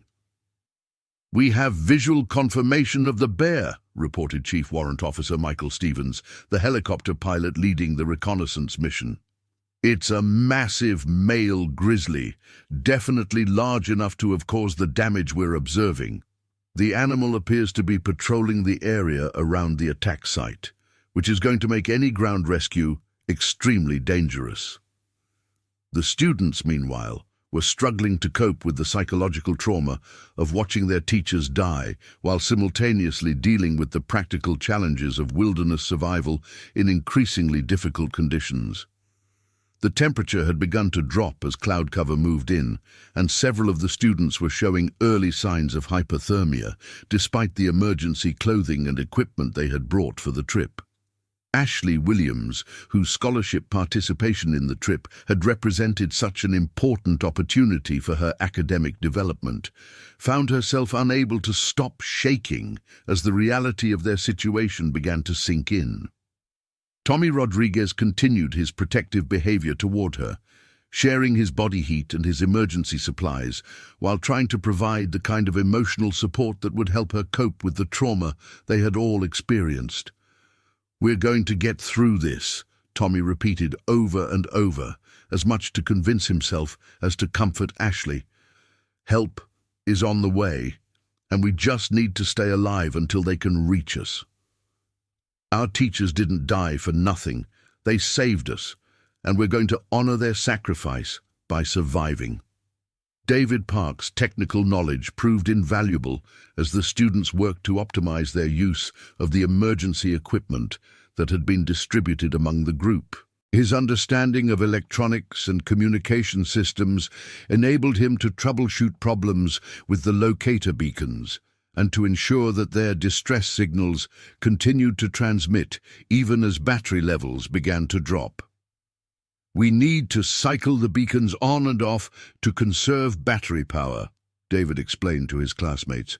"If we keep them transmitting continuously, they'll run out of power before rescue teams can reach us. But if we transmit in regular intervals, we can maintain contact with emergency services while preserving our ability to signal for help throughout the night, if necessary." The deteriorating weather conditions added another layer of complexity to both the rescue operation and the survivors' struggle to stay alive until help could reach them. The storm system that had been predicted for late afternoon arrived ahead of schedule, bringing dropping temperatures, increasing wind speeds, and the threat of precipitation that could quickly turn deadly in the high-altitude environment where the students were stranded. At 3:45 p.m., the decision was made to attempt a helicopter insertion of a specialized wildlife management team that would work to locate and neutralize Bear 211 before ground rescue teams could safely approach the survivors. The team consisted of 2 experienced wildlife officers armed with tranquilizer equipment and high-powered rifles, along with a wilderness medic who could provide immediate medical assistance to any survivors who required emergency treatment. The helicopter insertion was conducted under extremely challenging conditions, as wind speeds continued to increase and visibility began to deteriorate due to the approaching storm. The crew had to make multiple attempts before successfully landing the wildlife management team at a location approximately half a mile from the attack site, far enough away to avoid immediate confrontation with the bear, but close enough to allow the team to reach the survivors within a reasonable time frame. Wildlife Officer Janet Martinez, a 15-year veteran with extensive experience in dangerous animal encounters, led the ground team toward the attack site while maintaining constant communication with the airborne command post. Her partner, Officer Robert Kim, carried both tranquilizer and lethal weapons, prepared to use whatever level of force would be necessary to protect the rescue operation. "We're moving through extremely dense forest with limited visibility," Officer Martinez reported as the team made its way toward the survivors. "We have fresh bear sign everywhere, and it's clear that this animal has been very active in this area recently. We're proceeding with maximum caution, but we need to move quickly before weather conditions make helicopter evacuation impossible." The students could hear the approaching rescue team long before they could see them, as the officers made deliberate noise to announce their presence and to avoid surprising Bear 211 if he was still in the immediate area. The sound of human voices calling out rescue instructions provided the first real hope the students had felt since watching their teachers die hours earlier. "This is Montana Fish, Wildlife and Parks," Officer Martinez called out as her team approached the area where the students were sheltering. "We're here to get you out of here safely, but we need everyone to stay exactly where you are until we can secure the area. Do not move or make any loud noises until we give you the all clear." The rescue team's first priority was to locate and assess the threat posed by Bear 211, who had been observed in the area as recently as 30 minutes earlier during the most recent helicopter reconnaissance pass. The team's approach to the attack site required them to move through the same terrain where 3 people had already been killed, creating an atmosphere of extreme tension as they searched for signs of the predator. At 4:23 p.m., Officer Kim spotted Bear 211 approximately 150 yards from the original attack site, positioned in a way that suggested he was still defending the area where he had killed the 3 adults. The bear's behavior indicated that he remained in an aggressive territorial state that made him extremely dangerous to anyone who entered his perceived domain. "I have visual contact with the target," Officer Kim reported through his radio headset. "Large male grizzly, approximately 800 pounds, positioned in a defensive posture near what appears to be the original attack site. The animal is clearly aware of our presence and is showing signs of defensive aggression. I'm preparing to deploy tranquilizer, but we may need to use lethal force if he charges."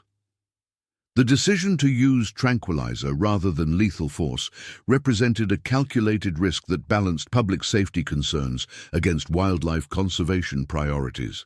Grizzly bears were a protected species throughout most of their range, and killing Bear 211 would require extensive documentation and justification. However, the immediate threat to human life took precedence over wildlife protection concerns, and the rescue team was authorized to use whatever level of force would be necessary to ensure the safety of the survivors. Officer Kim's first tranquilizer dart struck Bear 211 in the shoulder at 4:31 p.m., delivering a dose of sedative that should have been sufficient to immobilize an animal of his size within 10 to 15 minutes. However, the bear's immediate response was not the gradual sedation that the rescue team had hoped for. Instead, the dart appeared to further enrage the already aggressive animal, triggering a charge directly toward the positions where the students were sheltering. "Dart failed to achieve immediate effect," Officer Kim radioed frantically as Bear 211 began his charge. "Bear is attacking toward survivor positions, switching to lethal force immediately." The final confrontation between the rescue team and Bear 211 played out over approximately 90 seconds of intense action that determined whether the students would survive their ordeal or join their teachers as casualties of the attack. Officer Martinez positioned herself between the charging bear and the students' positions, armed with a .300 Winchester Magnum rifle that represented the most powerful weapon available to the rescue team. Her first shot struck Bear 211 center mass at a distance of approximately 40 yards, delivering a bullet designed to stop dangerous game immediately. However, the bear's massive size and his adrenaline-fueled charge allowed him to continue advancing despite the mortal wound, requiring Officer Martinez to fire 3 additional shots before the predator finally collapsed less than 20 feet from where Marcus Thompson and Jessica Chen were sheltering behind a fallen log. The death of Bear 211 marked the end of the immediate threat to the survivors, but it also began a new phase of the rescue operation focused on evacuating the traumatized students from the remote wilderness location before weather conditions made helicopter operations impossible. The approaching storm had continued to intensify, and the rescue coordinators estimated that they had less than 2 hours of viable flying weather remaining. The helicopter evacuation of the 27 surviving students required multiple flights due to weight limitations and the challenging flying conditions created by the deteriorating weather. The first group of evacuees included those students who were showing the most severe signs of hypothermia and psychological trauma, priorities that were established by the wilderness medic who had accompanied the wildlife management team. Ashley Williams was among the first group evacuated, her small frame and her emotional state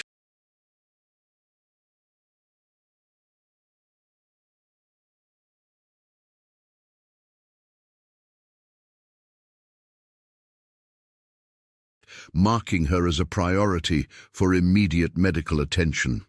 Tommy Rodriguez refused to leave without her, and the two were evacuated together on the first helicopter flight at 5:17 p.m.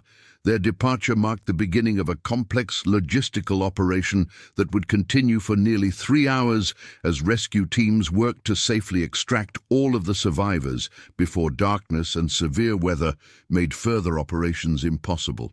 Jessica Chen and David Park were evacuated on the second helicopter flight, along with several other students who had shown particular leadership during the crisis.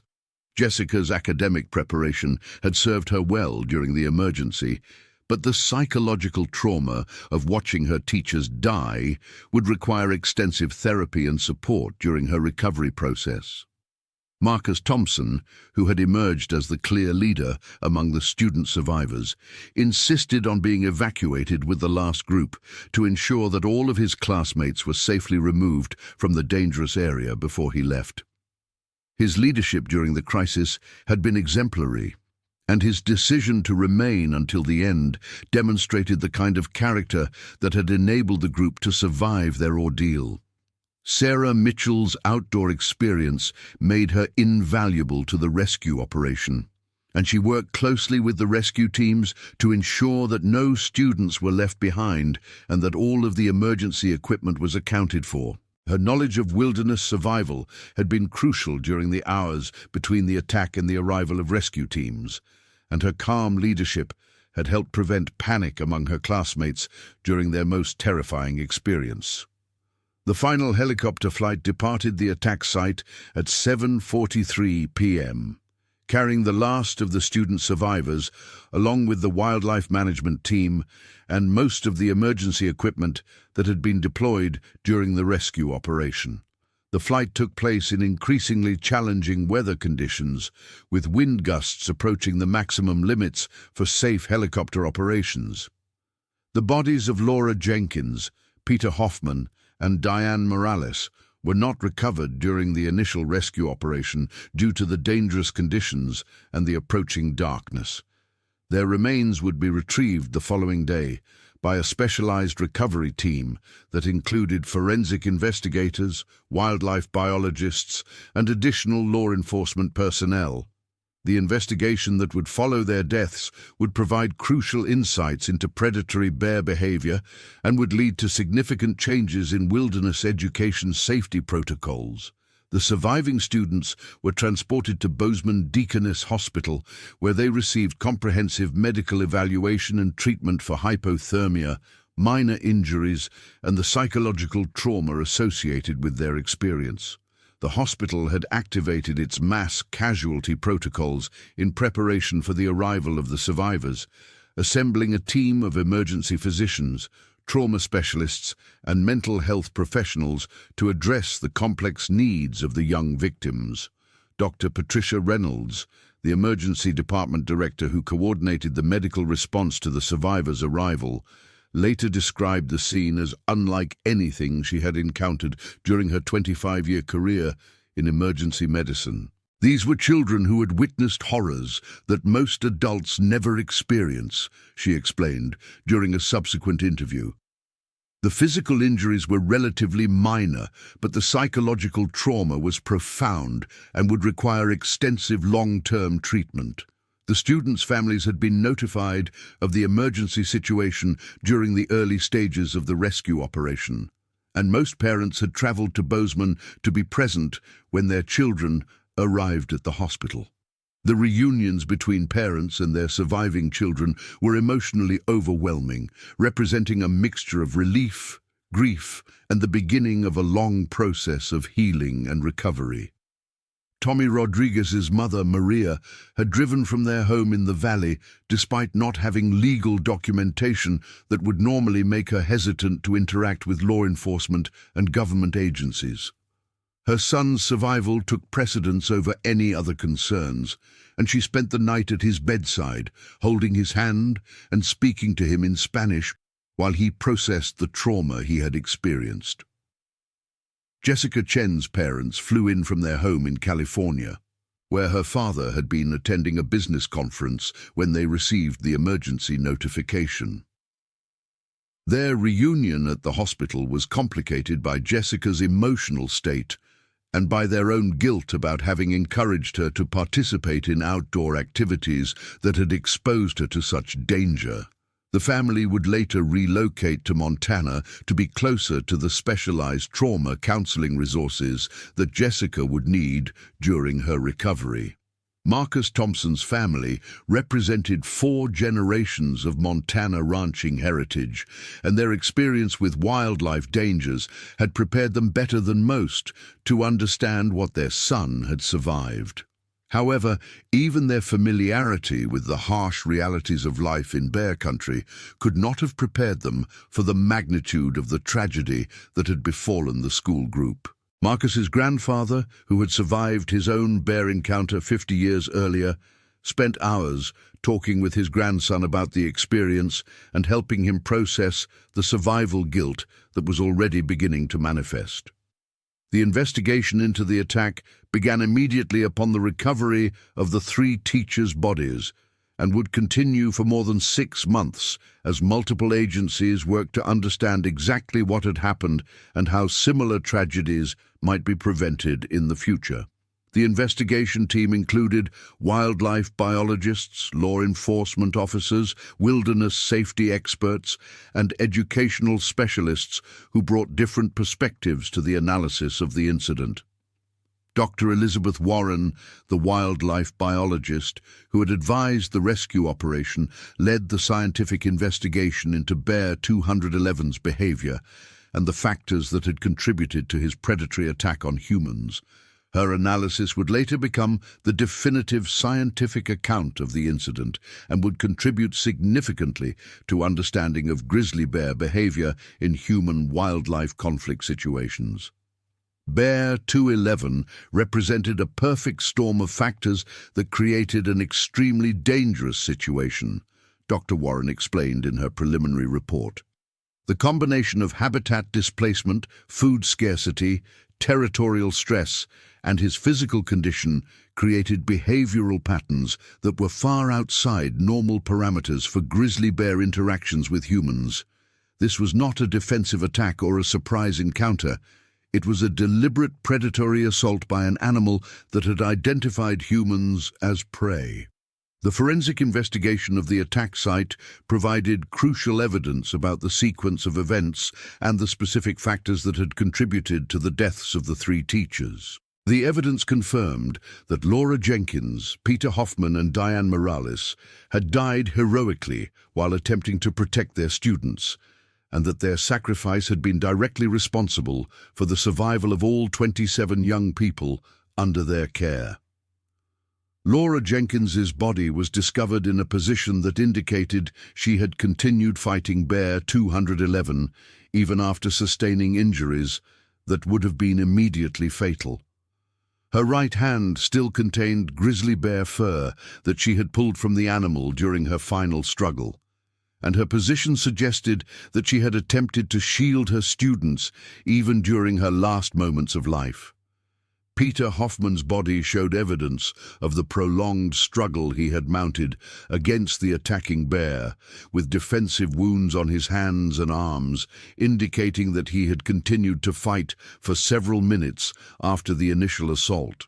His superior physical conditioning and outdoor experience had allowed him to survive the initial attack long enough to provide crucial time for the students to escape, though the cost in terms of his own suffering had been horrific. Diane Morales had died while attempting to provide medical guidance to the surviving students, her final communications captured on the emergency recording devices that had continued operating throughout the attack. Her medical knowledge had provided crucial information that had helped several students treat shock and hypothermia during the hours between the attack and the arrival of rescue teams. The legal proceedings that followed the attack focused primarily on questions of liability and safety protocol compliance rather than criminal charges, as the incident was clearly the result of natural causes rather than human negligence or wrongdoing. However, the school district faced extensive civil litigation from the families of both the deceased teachers and the surviving students, leading to settlements that totaled more than $12 million. The families of Laura Jenkins, Peter Hoffman, and Diane Morales filed wrongful death lawsuits that challenged the adequacy of the safety protocols that had been in place during the field trip. Their legal representatives argued that the school district had failed to adequately assess the risks associated with conducting educational activities in active grizzly habitat during the fall season when bears were most likely to display aggressive behavior.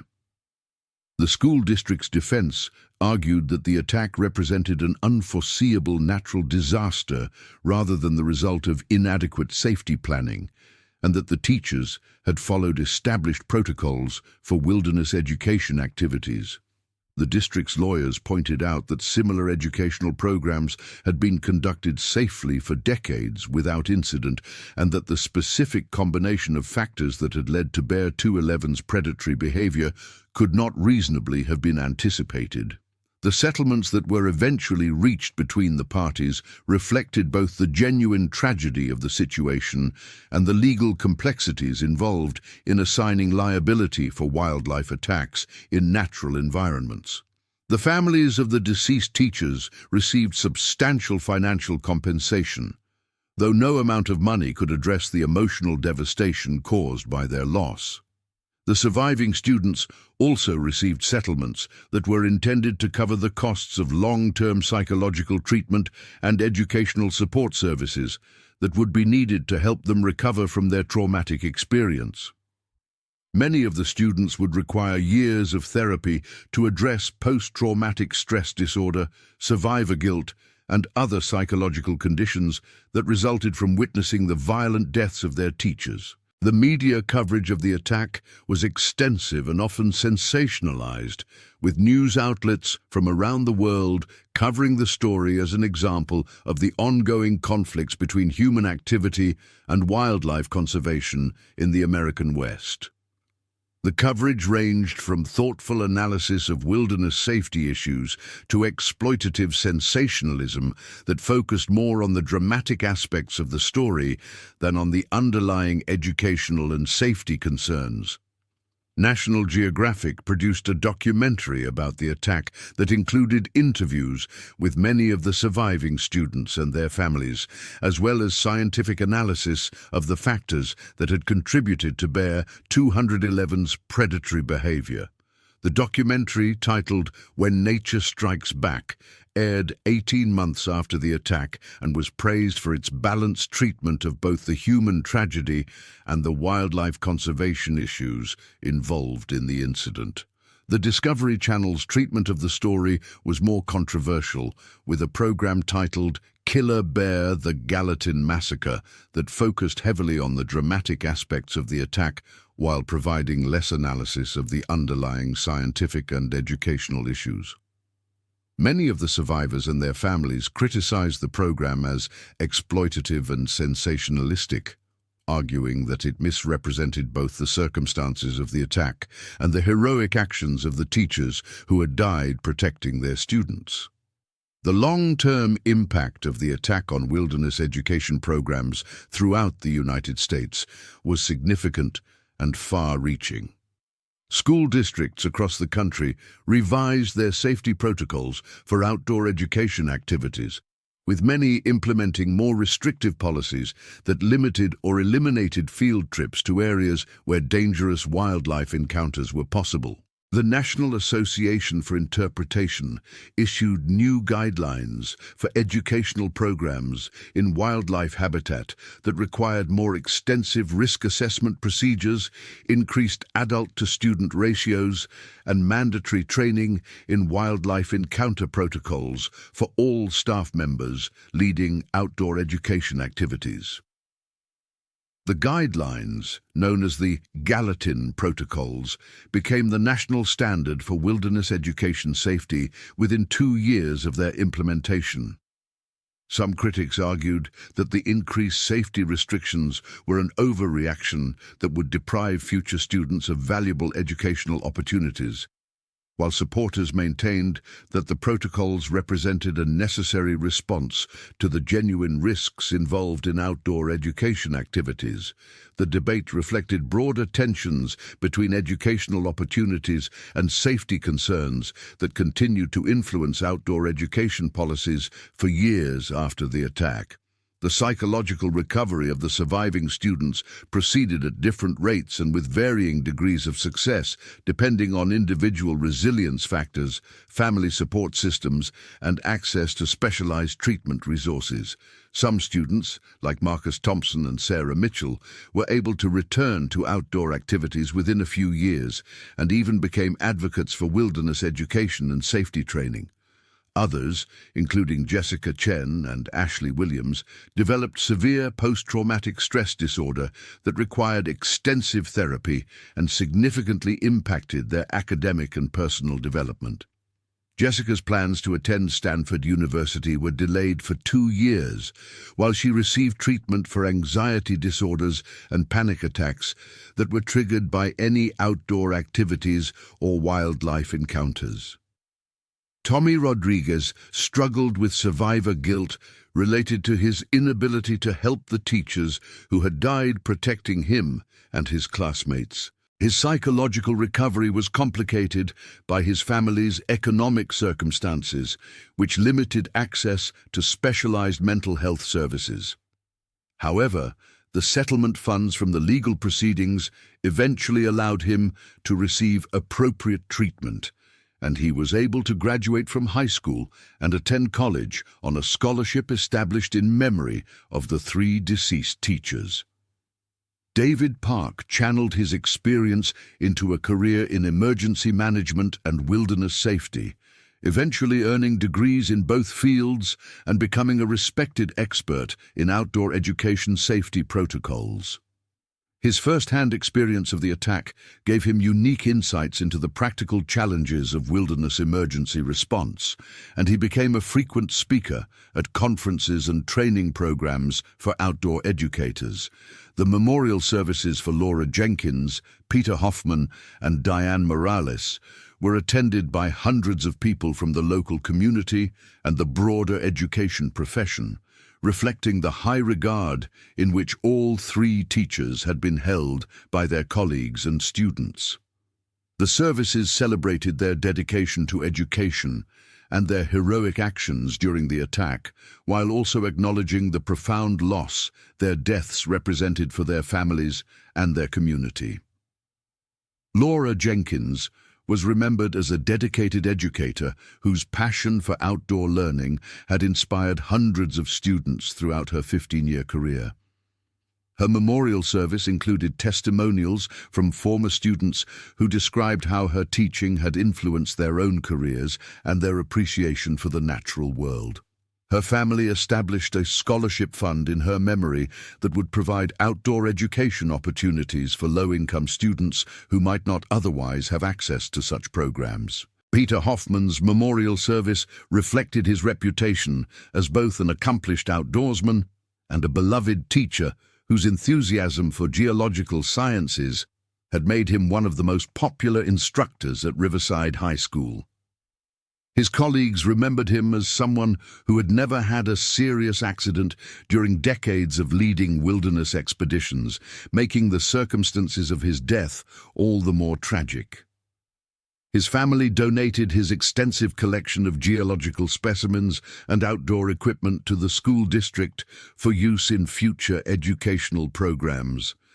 Diane Morales was eulogized as someone who had left a successful medical career to pursue her passion for education, and who had brought both professional expertise and genuine caring to her work with young people. Her memorial service included recognition of her volunteer work with local emergency services and her contributions to wilderness safety training for educators. Her family established a fund to provide emergency medical training for teachers and outdoor education leaders. The 3 teachers were posthumously awarded the Carnegie Hero Medal, recognizing their extraordinary heroism in sacrificing their lives to save others. The award citations specifically noted that their actions had enabled all 27 students to survive an encounter that could easily have resulted in multiple additional casualties if the adults had not intervened to protect them. Bear 211's carcass was extensively studied by wildlife biologists seeking to understand the factors that had contributed to his predatory behavior. The necropsy revealed that the bear had been suffering from several health conditions that may have influenced his aggression, including dental problems that would have made it difficult for him to process his normal diet of vegetation and small animals. The bear's stomach contents confirmed that he had been surviving primarily on low-nutrition food sources in the weeks leading up to the attack, supporting the theory that food scarcity had contributed to his decision to view humans as potential prey. His body condition indicated that he was significantly underweight for the time of year, with insufficient fat reserves to survive winter hibernation under normal circumstances. Most significantly, the necropsy revealed evidence of chronic stress that was consistent with territorial displacement and competition with other bears for limited resources. The combination of physical health problems, nutritional stress, and territorial disruption had created behavioral patterns that made Bear 211 far more dangerous than would normally be expected from a wild grizzly bear. The scientific analysis of the attack contributed significantly to understanding of human-wildlife conflict situations and provided valuable data for wildlife management agencies throughout North America. The incident became a case study that was included in training programs for park rangers, wildlife officers, and outdoor education professionals, helping to prevent similar tragedies in other locations. The attack site itself was closed to public access for more than 2 years following the incident, as wildlife officials worked to ensure that the area did not continue to attract dangerous bears or to develop negative associations between humans and food sources. When the area was eventually reopened, it included extensive warning signage and required permits that limited the number of visitors who could access the location simultaneously. A memorial marker was installed at the original parking area where the group had begun their hike, honoring the memory of Laura Jenkins, Peter Hoffmann, and Diane Morales, while also serving as a reminder of the serious risks associated with activities in wildlife habitat. The marker included quotes from each of the 3 teachers that reflected their dedication to education and their love of the natural world. The Riverside High School community struggled to recover from the loss of 3 beloved teachers and the trauma experienced by 27 students and their families. The school district provided extensive counseling services and implemented new support programs designed to help the entire community process their grief and begin the healing process. The school's outdoor education program was suspended indefinitely following the attack, as administrators, teachers, and parents grappled with questions about how to balance educational opportunities with safety concerns. The suspension represented a significant loss for students who would have benefited from outdoor learning experiences, but the district determined that the risks could not be adequately managed given the community's current psychological state. Several of the teachers who had been colleagues of the 3 victims left the profession entirely, feeling that they could not continue working in an environment that had been so dramatically altered by tragedy. Others redoubled their commitment to education, viewing their continued service as a way to honor the memory of their fallen colleagues and to carry on their dedication to helping young people learn and grow. The impact on the broader Montana education community was also significant, as schools throughout the state re-evaluated their own outdoor education programs and safety protocols.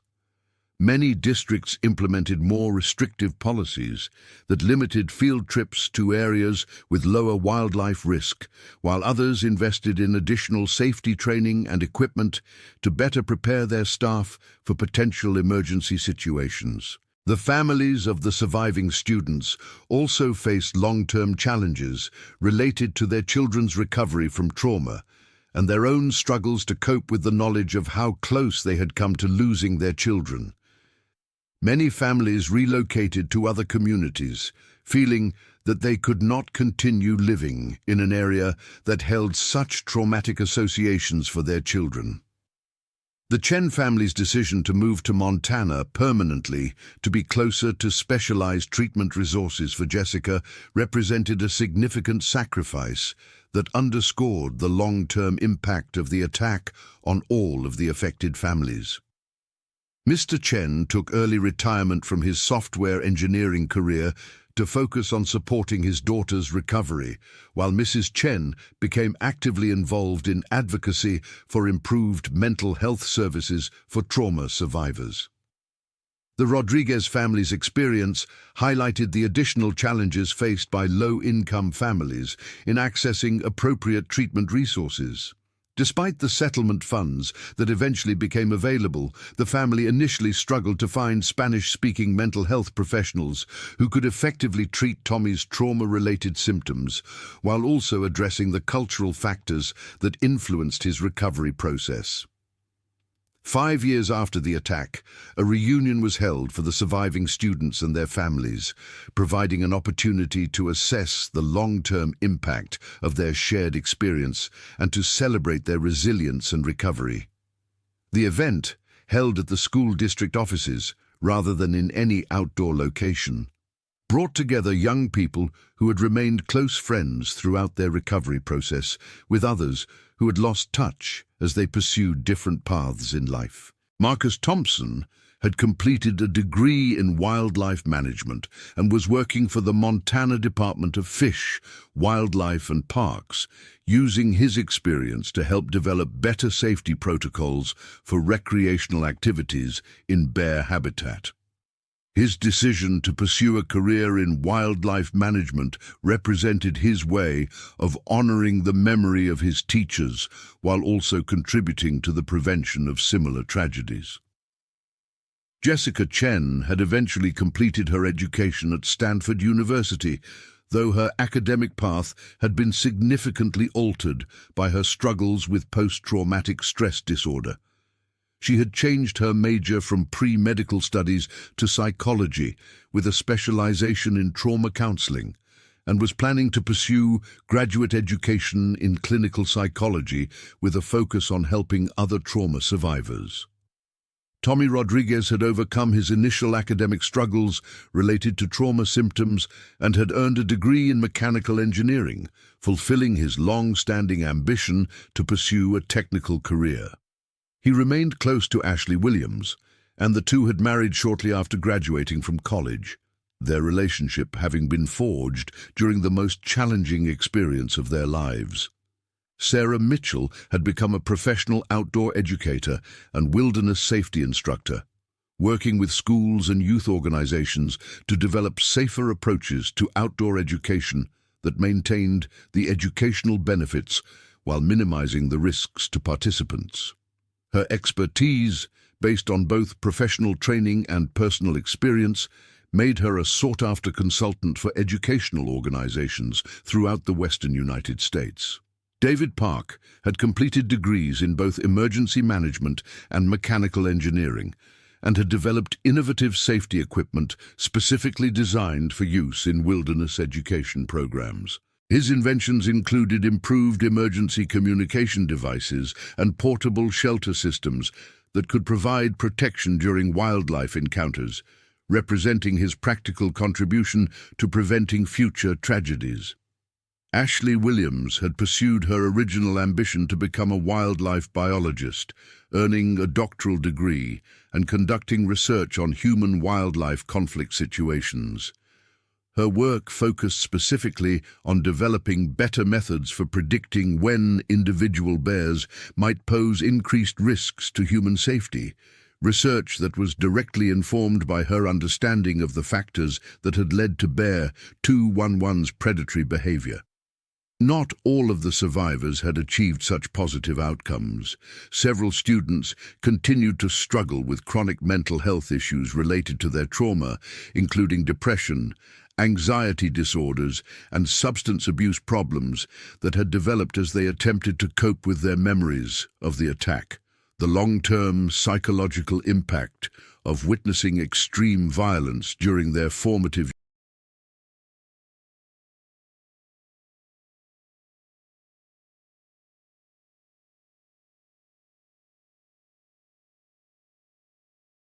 years had created challenges that some students continued to face well into their adult lives.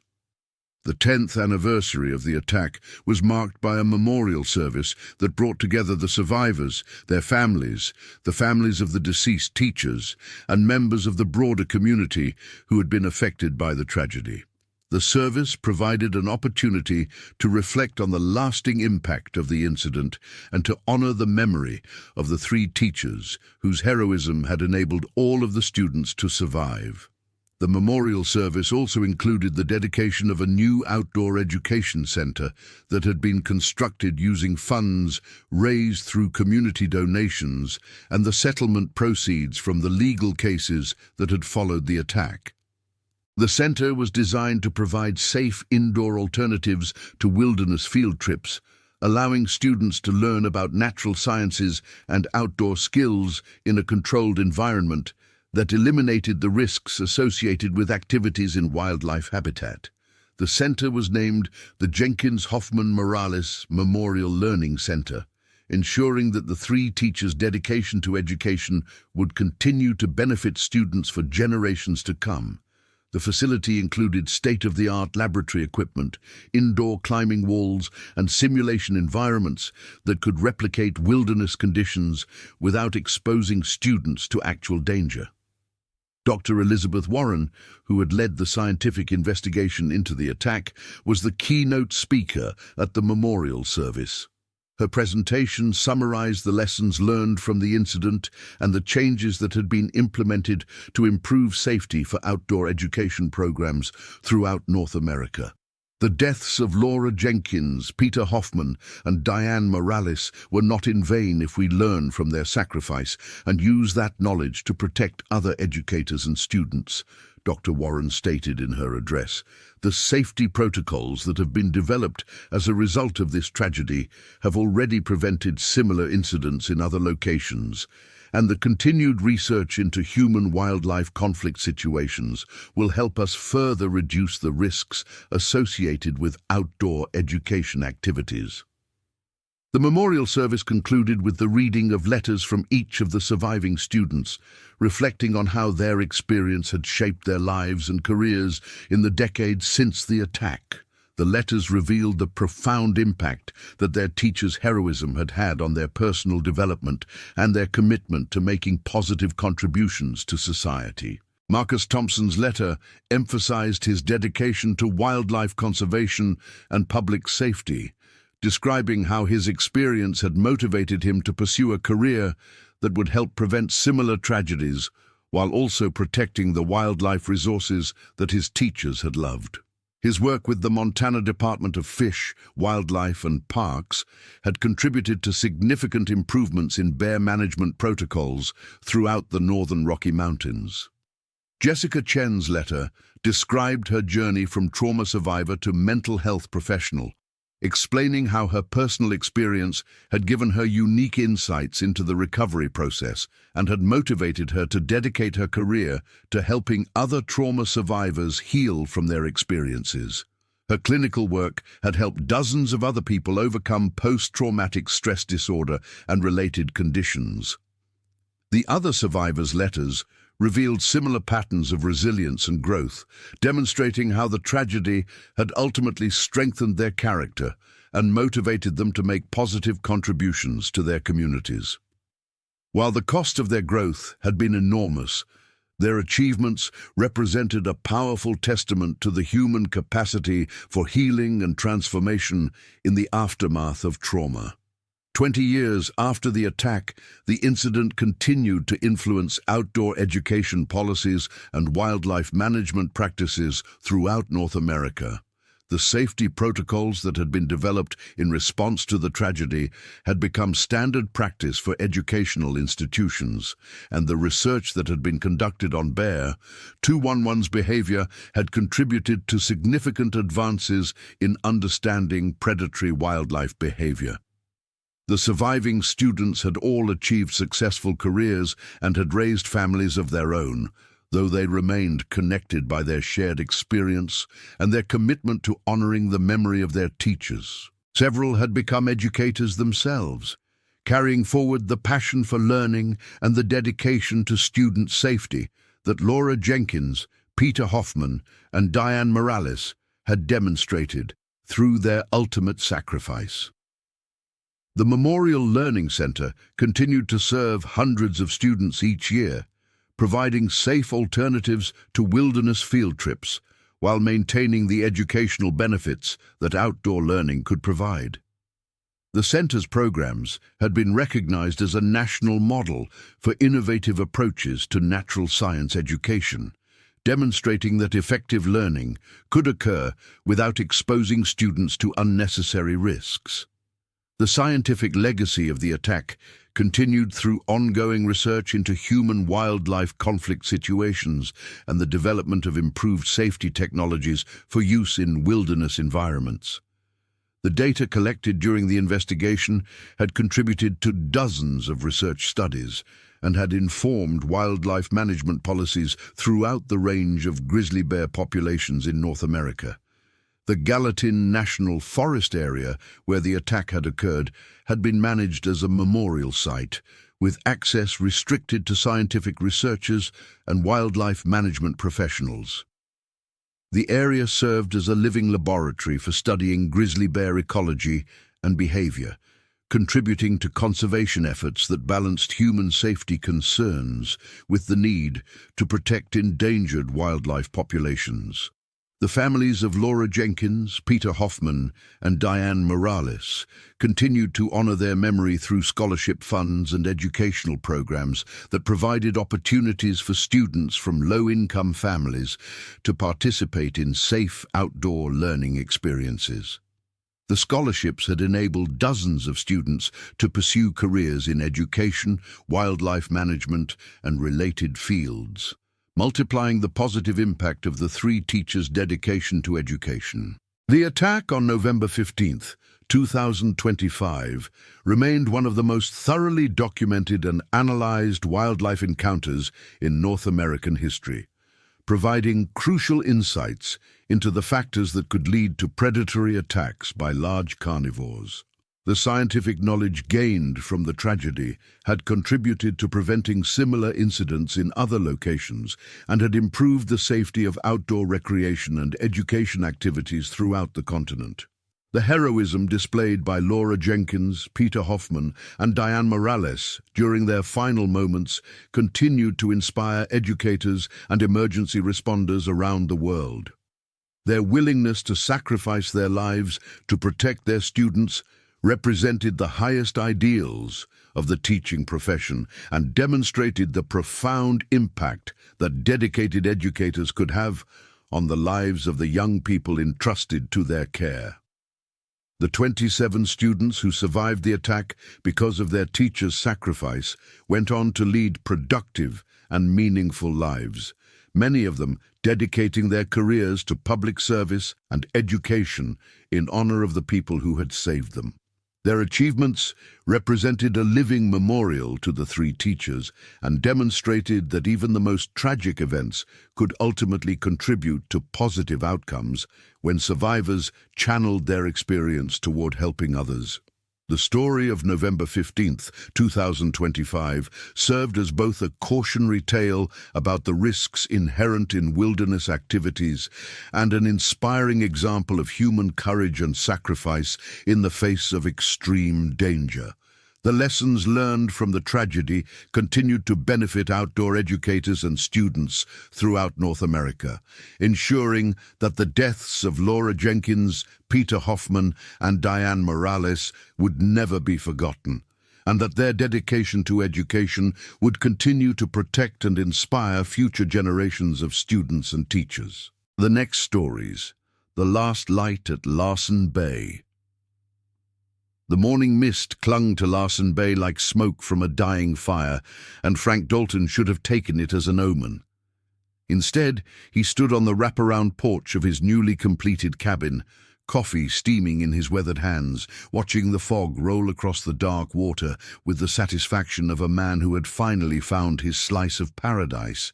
After 33 years of felling timber in the lower 48, Frank had used his retirement savings and logging settlement money to build this dream retreat on the remote shores of Kodiak Island, Alaska. The cabin had cost him nearly everything, $90,000 of his life savings. But as he watched a bald eagle circle overhead in the September dawn, he knew it was worth every penny. The structure itself was a testament to Frank's craftsmanship and paranoia in equal measure. Built from locally sourced Sitka spruce and reinforced with steel brackets, the 1,200-square-foot cabin featured double-paned windows rated for hurricane-force winds, reinforced doors with deadbolts that could stop a charging moose, and a foundation anchored deep into the bedrock. Frank had learned respect for Alaska's wildlife during his 3 scouting trips to the island, and he'd built accordingly. The locals in Larsen Bay, a fishing village of barely 100 souls 12 miles down the coast, had warned him about the bears. Kodiak bears, they said, grew larger than anywhere else on Earth, with some males reaching 1,500 pounds and standing 10 feet tall on their hind legs. But Frank Dalton had faced down grizzlies in Montana and black bears in Oregon during his logging days. He figured he knew what he was dealing with. Frank's closest neighbor, Elena Vasquez, lived in a similar but smaller cabin about 2 miles up the shoreline. A marine biologist in her 40s who had come to Kodiak to study sea otter populations, Eleanor had been on the island for 6 years and had become something of a local institution. Her long black hair was always pulled back in a practical ponytail, and her dark eyes held the kind of wariness that came from years of living alone in bear country. She had stopped by Frank's cabin 3 times during its construction, each visit carrying a new warning about the local wildlife. "The bears here aren't like anywhere else," she had told him during his final week of construction, her Spanish accent lending gravity to her words. "I've seen males that make grizzlies look like cubs, and they're smart, Frank, smarter than you think." Frank had nodded politely, but inwardly he dismissed her concerns. He'd installed motion-activated floodlights around the perimeter, bear-proof garbage containers, and even an electric fence around his generator shed. What more could a man do? The morning of September 15th began like any other in Frank's new routine. He woke at dawn, made coffee in his French press, and walked the perimeter of his property with his Winchester 30-006 slung over his shoulder. The ritual wasn't born of paranoia, but of pragmatism. In country where every scent told a story, Frank had learned to read the night's tales in broken branches, disturbed soil, and scattered scat. This morning, however, something felt different. The usual chorus of ravens was muted, and the squirrels that typically chattered from the spruce trees were conspicuously silent. At the northeastern corner of his property, where the tree line met the rocky beach, Frank found his first sign of trouble. A massive paw print, easily 8 inches across, was pressed deep into the mud near his water intake pipe. The print was fresh, so fresh that groundwater was still seeping into the deepest impressions. Frank knelt beside it, his logger's eye automatically calculating size and weight. Whatever had made this track was enormous, easily the largest bear sign he'd ever encountered. Standing slowly, Frank scanned the forest edge with new alertness. The silence that had seemed peaceful moments before now felt oppressive, pregnant with unseen threat. He chambered a round in his rifle and continued his patrol, finding 2 more prints near his woodpile and another set of massive scratches on a mature spruce tree about 20 feet from his front door. The scratches were fresh, the sap still oozing, and they extended nearly 9 feet up the trunk. Back inside the cabin, Frank tried to push down the growing unease as he prepared his breakfast. He'd dealt with aggressive wildlife before. Bears were basically large, powerful garbage disposals with better noses. The key was not giving them a reason to visit and having a plan if they did. He checked his rifle again, verified that his radio was charged and tuned to the emergency channel, and made sure his bear spray was within easy reach. Then he settled into his morning routine of eggs, bacon, and toast while listening to the weather report on his battery-powered radio. The forecast called for clear skies and dropping temperatures over the next 3 days, with a storm system moving in from the Gulf of Alaska by the weekend.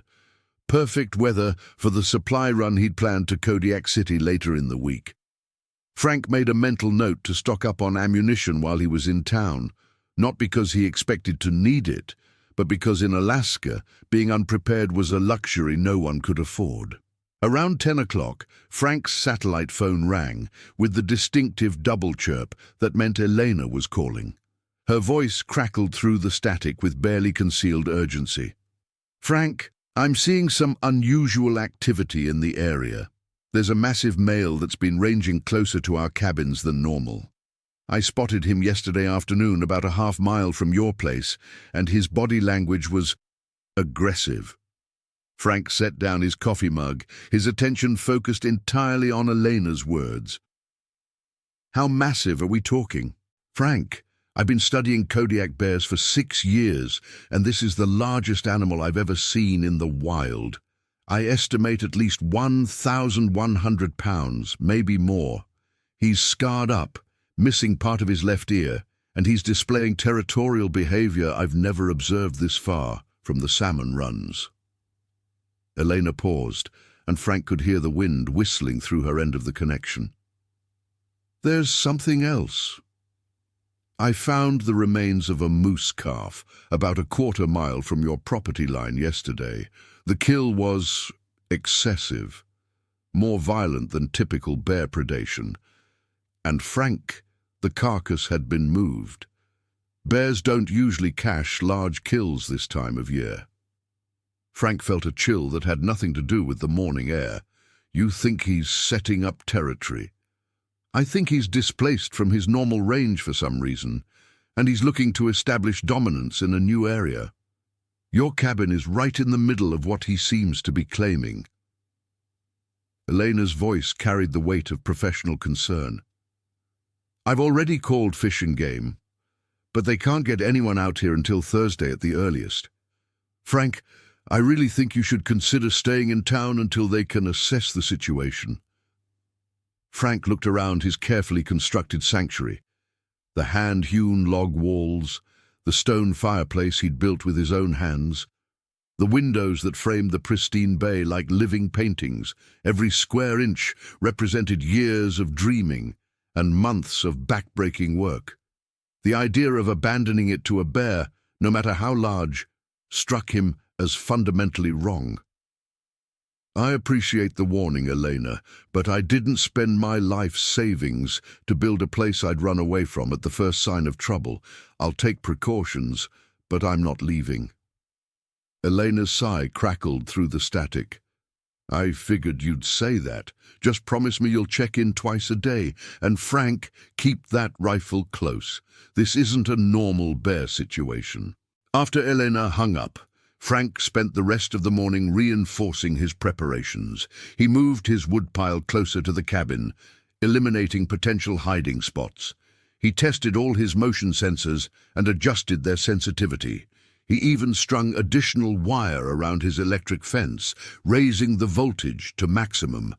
Every preparation was methodical, born from 3 decades of working in forests where a single mistake could be fatal. But as the day progressed, Frank began to feel the weight of invisible observation. It started as an itch between his shoulder blades while he was splitting firewood, the sense that something large and predatory was watching from the tree line. When he looked up, scanning the forest edge with practiced eyes, he saw nothing but shadows and swaying branches. Yet the feeling persisted, growing stronger as the afternoon wore on. Around 4 o'clock, Frank heard a sound that made his blood run cold, the deep, resonant bawl of a large bear, echoing across the water from somewhere very close to his property. It wasn't the huffing or woofing that bears typically use to communicate with each other. This was a sound of pure aggression, a territorial claim that carried for miles across the water. Frank had heard similar calls from bull elk during rutting season, but never from a bear. He stepped onto his porch with the rifle in his hands, straining to locate the source of the sound. The forest around his cabin had fallen into complete silence. No birds, no squirrels, not even the whisper of wind through the trees. It was as if every living thing except Frank and the unseen bear had fled the area. Then he saw it. At the edge of his property, just inside the tree line, a massive dark shape moved between the trunks with surprising fluidity. Frank raised his binoculars with shaking hands and brought the animal into focus, immediately understanding why Elena had been so concerned. The bear was enormous beyond anything Frank had imagined possible. Standing on all fours, its shoulders reached nearly 5 feet in height, and its head was the size of a wine barrel. The animal's fur was dark brown, almost black, with silver tips that caught the afternoon light. Most disturbing were its eyes, small, dark, and fixed directly on Frank with an intelligence that seemed almost human. The bear didn't move like a wild animal. It moved with purpose, studying Frank's cabin with the calculated interest of a predator evaluating its prey. For nearly 10 minutes, Frank watched through his binoculars as the massive animal circled his property line, always staying just inside the cover of the trees, always keeping Frank in sight. It tested the air constantly, its enormous head swinging back and forth as it catalogued every scent. When it finally disappeared into the deeper forest, Frank realized he had been holding his breath. That evening, as darkness settled over Larsen Bay like a heavy blanket, Frank made his dinner by the light of his propane lanterns. He'd decided against using the electric lights, unwilling to make himself more visible than necessary. The bear's behavior had been unlike anything he'd encountered in 30 years of woods work. Most bears, even aggressive ones, showed some degree of fear or caution around humans. This animal had displayed neither. Instead, it had studied Frank's cabin with the focused attention of an architect examining blueprints. At 9 o'clock, Frank made his promised check-in call to Elena. Her voice was tight with worry when she answered on the first ring. "Frank, thank God. I've been hearing vocalizations all afternoon. Is everything okay?" "I saw him," Frank said simply. "You weren't exaggerating. He's the biggest damn bear I've ever laid eyes on." He paused, looking out his reinforced windows into the darkness beyond. "Elena, there was something wrong with the way he looked at me. Like he was planning something." Elena's silence stretched for several seconds before she spoke again. "Frank, bears don't plan, but they do problem solve, and the big males can be incredibly persistent when they fixate on something. Has he shown any interest in your food storage?" "Not that I can tell. He seemed more interested in the cabin itself. Walked the whole perimeter, studied the structure. It was like he was casing the joint." "That's not normal behavior," Elena admitted. "Frank, I'm going to try calling Fish and Game again. Maybe they can get someone out here sooner." After the call ended, Frank settled into his leather armchair with his rifle across his lap and tried to read by lantern light. But every sound from outside, every creak of settling wood, every whisper of wind, drew his attention to the windows. The motion sensor lights had triggered 3 times since sunset, but each time Frank looked outside, he saw nothing but empty yard and shifting shadows. Around midnight, the lights triggered again, and this time, Frank saw the source. The massive bear was standing in his yard, barely 30 feet from the front door, staring directly at the cabin windows. Under the harsh glare of the floodlights, the animal looked even larger than it had during the day. Its fur rippled over muscles that seemed carved from stone, and its eyes reflected the artificial light with an eerie green glow. Frank slowly rose from his chair, rifle in hand, and moved to the front window. The bear watched him through the glass with unwavering attention, occasionally tilting its massive head as if trying to understand what it was seeing. For nearly 20 minutes, predator and human studied each other through the reinforced window, while Frank's heart hammered against his ribs. Finally, the bear turned and walked casually toward the tree line, but instead of disappearing into the forest, it settled down at the edge of Frank's yard. From his vantage point at the window, Frank could see the animal's dark bulk outlined against the pale sand of the beach. The bear was bedding down for the night, claiming Frank's property as its own territory.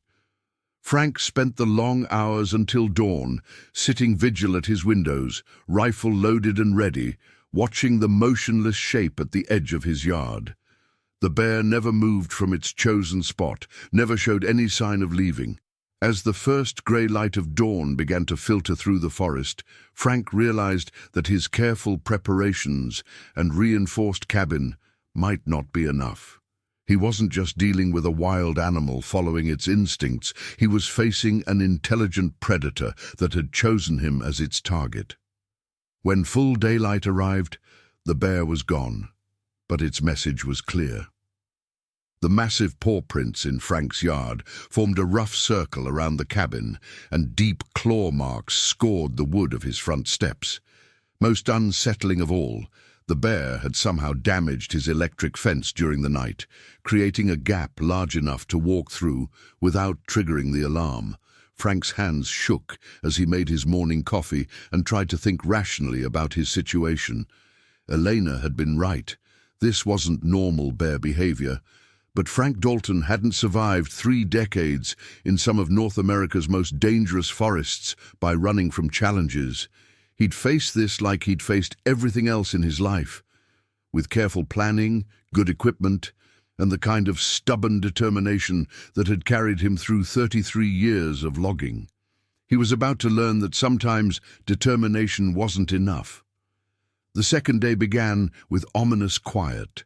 Frank's usual dawn patrol revealed that the bear had spent the night methodically exploring his property, leaving signs of its presence everywhere.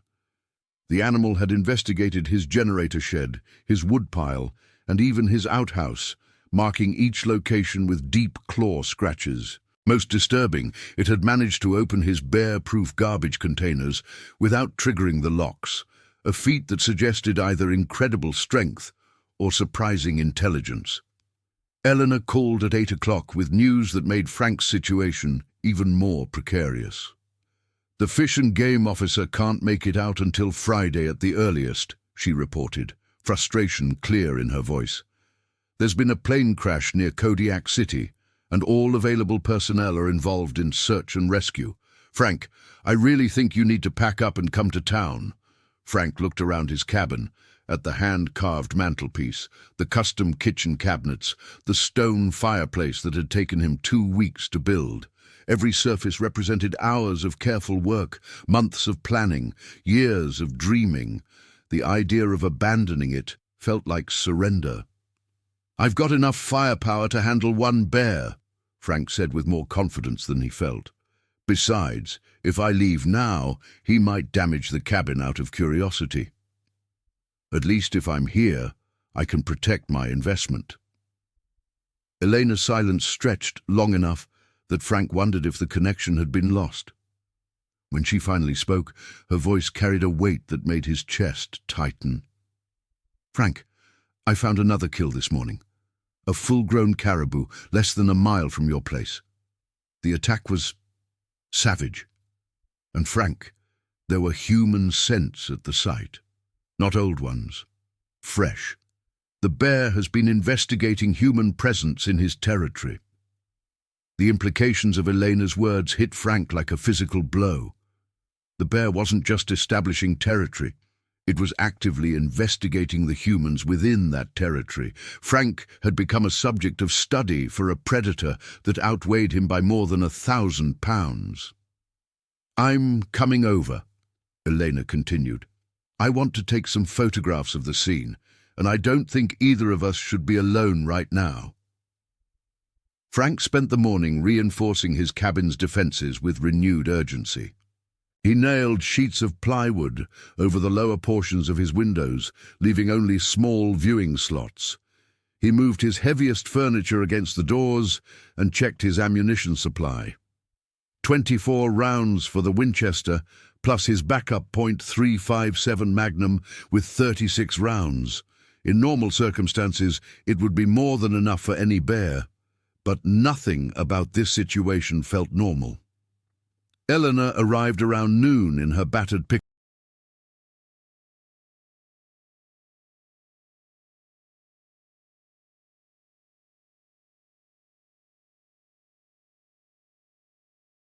pickup truck, her usual calm demeanor replaced by obvious tension. She carried a camera and field notebook, along with her own rifle. A .338 Winchester Magnum that could stop an elephant. Her presence immediately made Frank feel more secure, but her first words destroyed any comfort he might have gained. "Frank, I need you to see something." She led him to the area where the bear had bedded down the previous night, pointing to details that Frank's untrained eye had missed. The depression in the sand wasn't just a resting spot, it was a strategic observation post that provided clear sightlines to every approach to Frank's cabin while remaining concealed from the windows. "Look at this," Eleanor said, kneeling beside the impression. "See how the sand is packed down? And these parallel marks. He didn't just lie down here, he spent hours in this exact position, and these scratches suggest he was moving constantly, keeping watch." Elena stood and brushed sand from her knees, her dark eyes scanning the tree line with professional wariness. "Frank, I've studied predator behavior for 15 years, and I've never seen anything like this. This bear is displaying hunting behaviors typically associated with pack animals. He's treating your cabin like a long-term stalking situation." As if summoned by their conversation, a deep rumble echoed from the forest.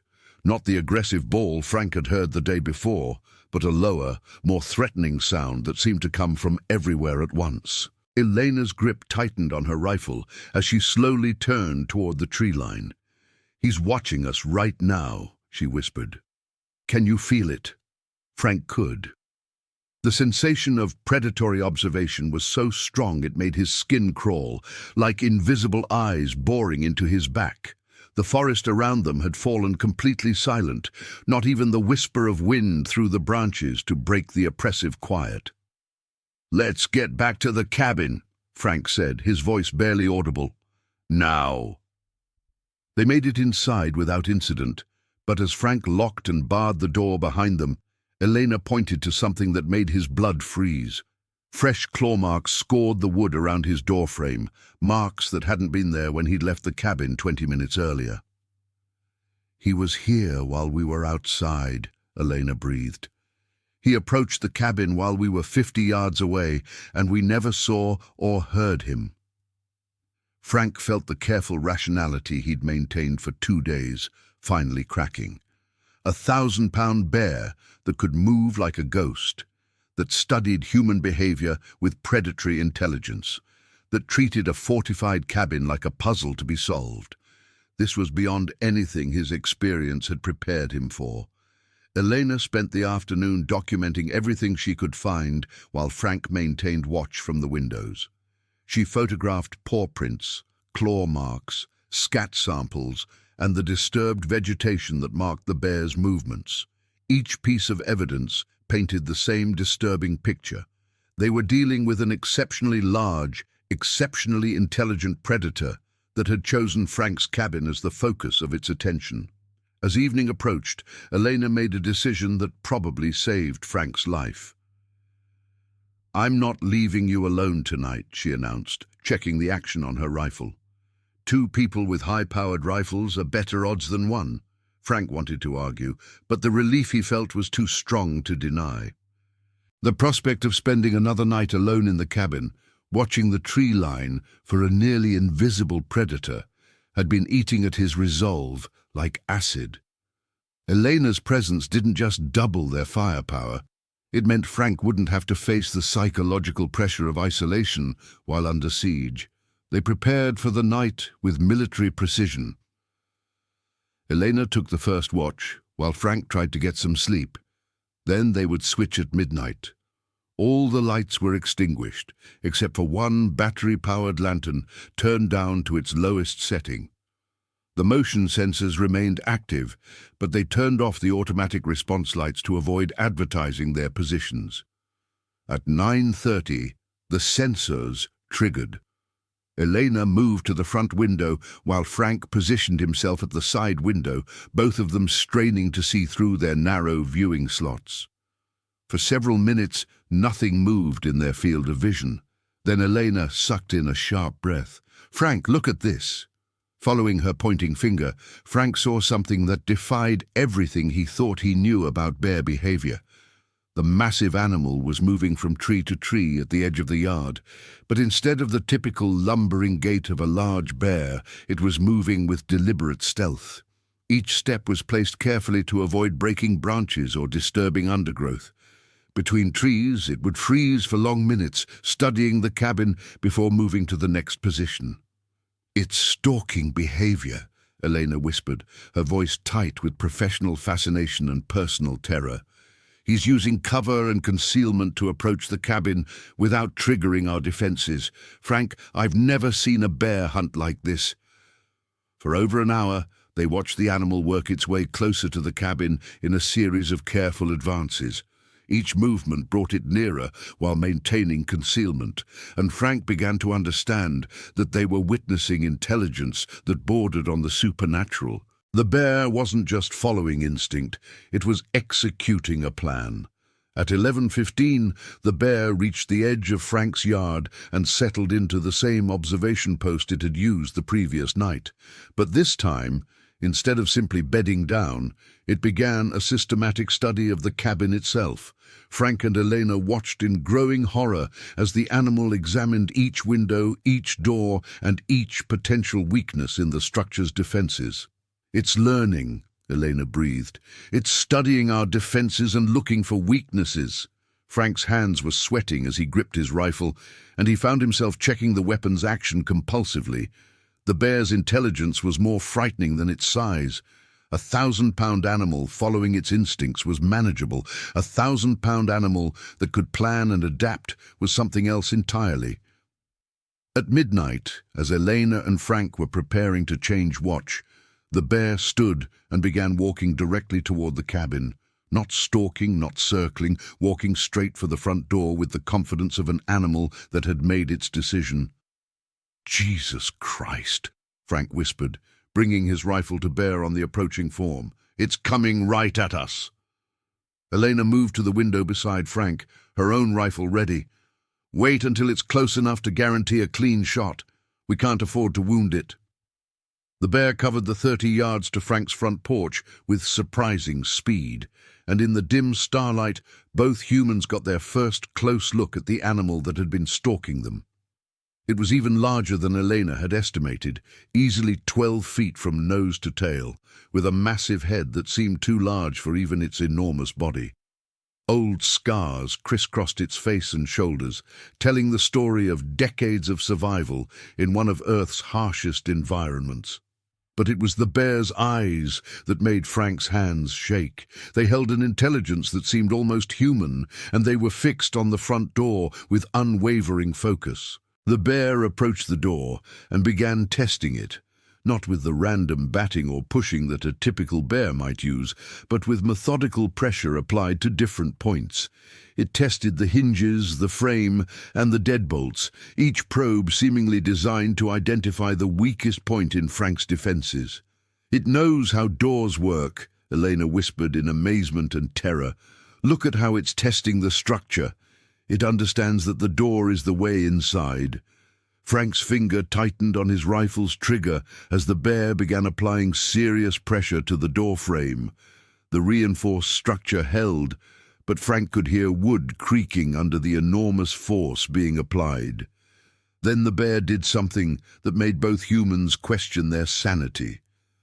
It stepped back from the door, looked directly at the window where Frank and Elena were hiding, and seemed to nod, a deliberate, almost human gesture of acknowledgement. Then it turned and walked calmly back to its observation post at the edge of the yard. "Did you see that?" Elena's voice was barely audible. Did it just let us know that it knows we're watching?" Frank couldn't answer.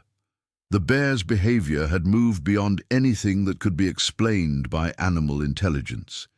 It was as if the creature was engaged in psychological warfare, demonstrating its capabilities while choosing not to use them. Yet. The rest of the night passed without incident, but neither Frank nor Elena slept. They maintained constant watch, taking turns at the windows while their huge nemesis remained motionless at the edge of the yard. When dawn finally broke, the bear was gone, but its message was clear. It could reach them whenever it chose to. Elena left that morning despite Frank's protests, insisting that she needed to document what they'd witnessed and try once more to get immediate help from Fish and Game. Before she left, she made Frank promise to abandon the cabin if the bear's behavior escalated. "Promise me, Frank. If it tries to get inside again, you grab your rifle and your truck keys and you get the hell out of here. This isn't about courage anymore. This is about survival." Frank promised. But as Elena's truck disappeared down the coastal road, he knew he wouldn't be able to keep that promise. The cabin represented everything he'd worked for, everything he'd dreamed of during 33 years of dangerous, back-breaking work. He'd rather die defending it than spend the rest of his life knowing he'd run away. That decision would haunt the last hours of Frank Dalton's life. The third day brought a change in weather that seemed to match the ominous mood hanging over Larsen Bay. Grey clouds rolled in from the Gulf of Alaska, bringing with them a cold drizzle that turned the forest dark and forbidding. Frank spent the morning reinforcing his cabin's defenses once more, but he was beginning to understand that no amount of preparation would be sufficient against an adversary that combined incredible physical power with human-level intelligence. The bear's signs were everywhere on his property now. claw marks on trees, disturbed earth where the massive animal had investigated various features of the landscape, and a network of well-worn paths that suggested the creature had been patrolling Frank's property for days. Most disturbing, Frank found evidence that the bear had been testing different approaches to his cabin, leaving tracks that showed systematic reconnaissance of every possible angle of attack. Elena called at noon with news that made Frank's situation desperate. "I can't get anyone out there before Monday at the earliest," she reported, frustration and worry clear in her voice. "The plane crash has tied up every available resource, and the weather's about to get worse. Frank, there's a major storm system moving in. You could be isolated for days." Frank looked out at the lowering clouds and felt the first touch of real despair. The approaching storm would ground any rescue aircraft and make the coastal roads impassable. If the bear decided to make its move during the storm, Frank would be completely on his own. "Elena, I need you to do something for me," Frank said, surprising himself with the steadiness of his voice. "If something happens to me, make sure my sister knows that I died protecting something I loved. Don't let her think I was just being stubborn." Eleanor's silence stretched so long that Frank thought the connection had been lost. When she finally spoke, her voice was thick with emotion. "Nothing's going to happen to you, Frank. You're going to hold out until help arrives, and then we're going to figure out how to deal with this situation properly." She paused, and Frank could hear the wind picking up on her end of the connection. "But Frank, if that bear tries to get into your cabin tonight, you don't try to be a hero. You shoot it, and you keep shooting until it stops moving. Promise me," Frank promised, but as he hung up the phone, he wondered if even his high-powered rifles would be enough to stop a predator that seemed to operate by rules no one understood. The afternoon passed quietly, but Frank's sense of impending crisis continued to grow. The weather was deteriorating rapidly, with the wind picking up and the temperature dropping toward freezing. By evening, he could hear the first rumbles of thunder echoing across the bay, and the rain was coming down in sheets that turned his yard into a muddy quagmire. At 7 o'clock, as Frank was preparing his dinner by lantern light, his motion sensors triggered. But when he looked out the windows, he saw nothing in the storm-lashed darkness beyond. The sensors triggered again 15 minutes later, then again at 8 o'clock. Each time, Frank's careful survey of the area revealed nothing but wind and rain. It wasn't until the fourth trigger that Frank understood what was happening.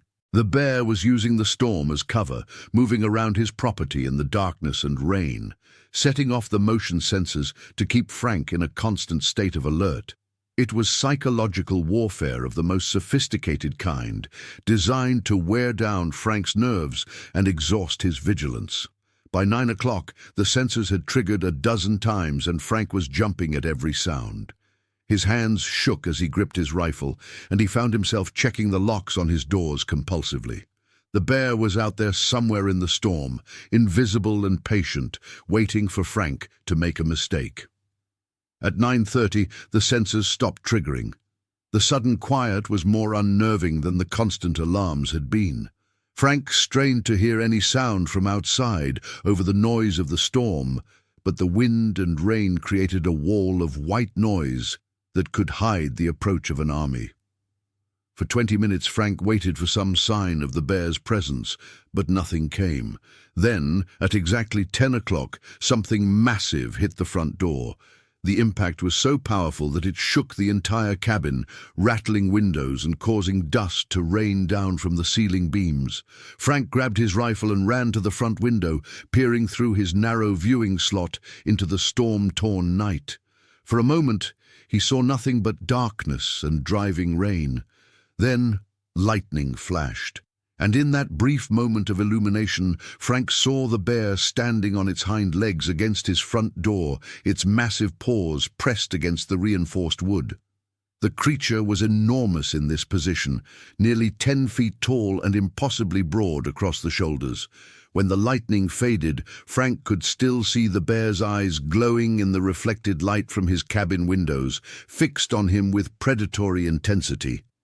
Another tremendous blow struck the door, and Frank heard the ominous sound of splintering wood. The bear was no longer testing his defenses. It was mounting a full assault. Frank raised his rifle and tried to draw a bead on the massive target, but the creature was pressed too close to the door for Frank to get a clear shot through his narrow window slot. A third impact sent cracks spider-webbing through the reinforced door frame, and Frank realized that his carefully constructed defenses were failing. The bear's incredible strength was simply too much for wood and steel to withstand indefinitely. In desperation, Frank moved to a side window where he might get a better angle, but by the time he reached his new position, the bear had dropped back to all fours and disappeared into the storm. Frank waited, rifle ready, for the next assault. But instead of attacking the door again, the bear moved to the side of the cabin and began testing the windows. Frank could hear the creature moving along the wall, and occasionally he caught glimpses of its massive form as it investigated each potential entry point.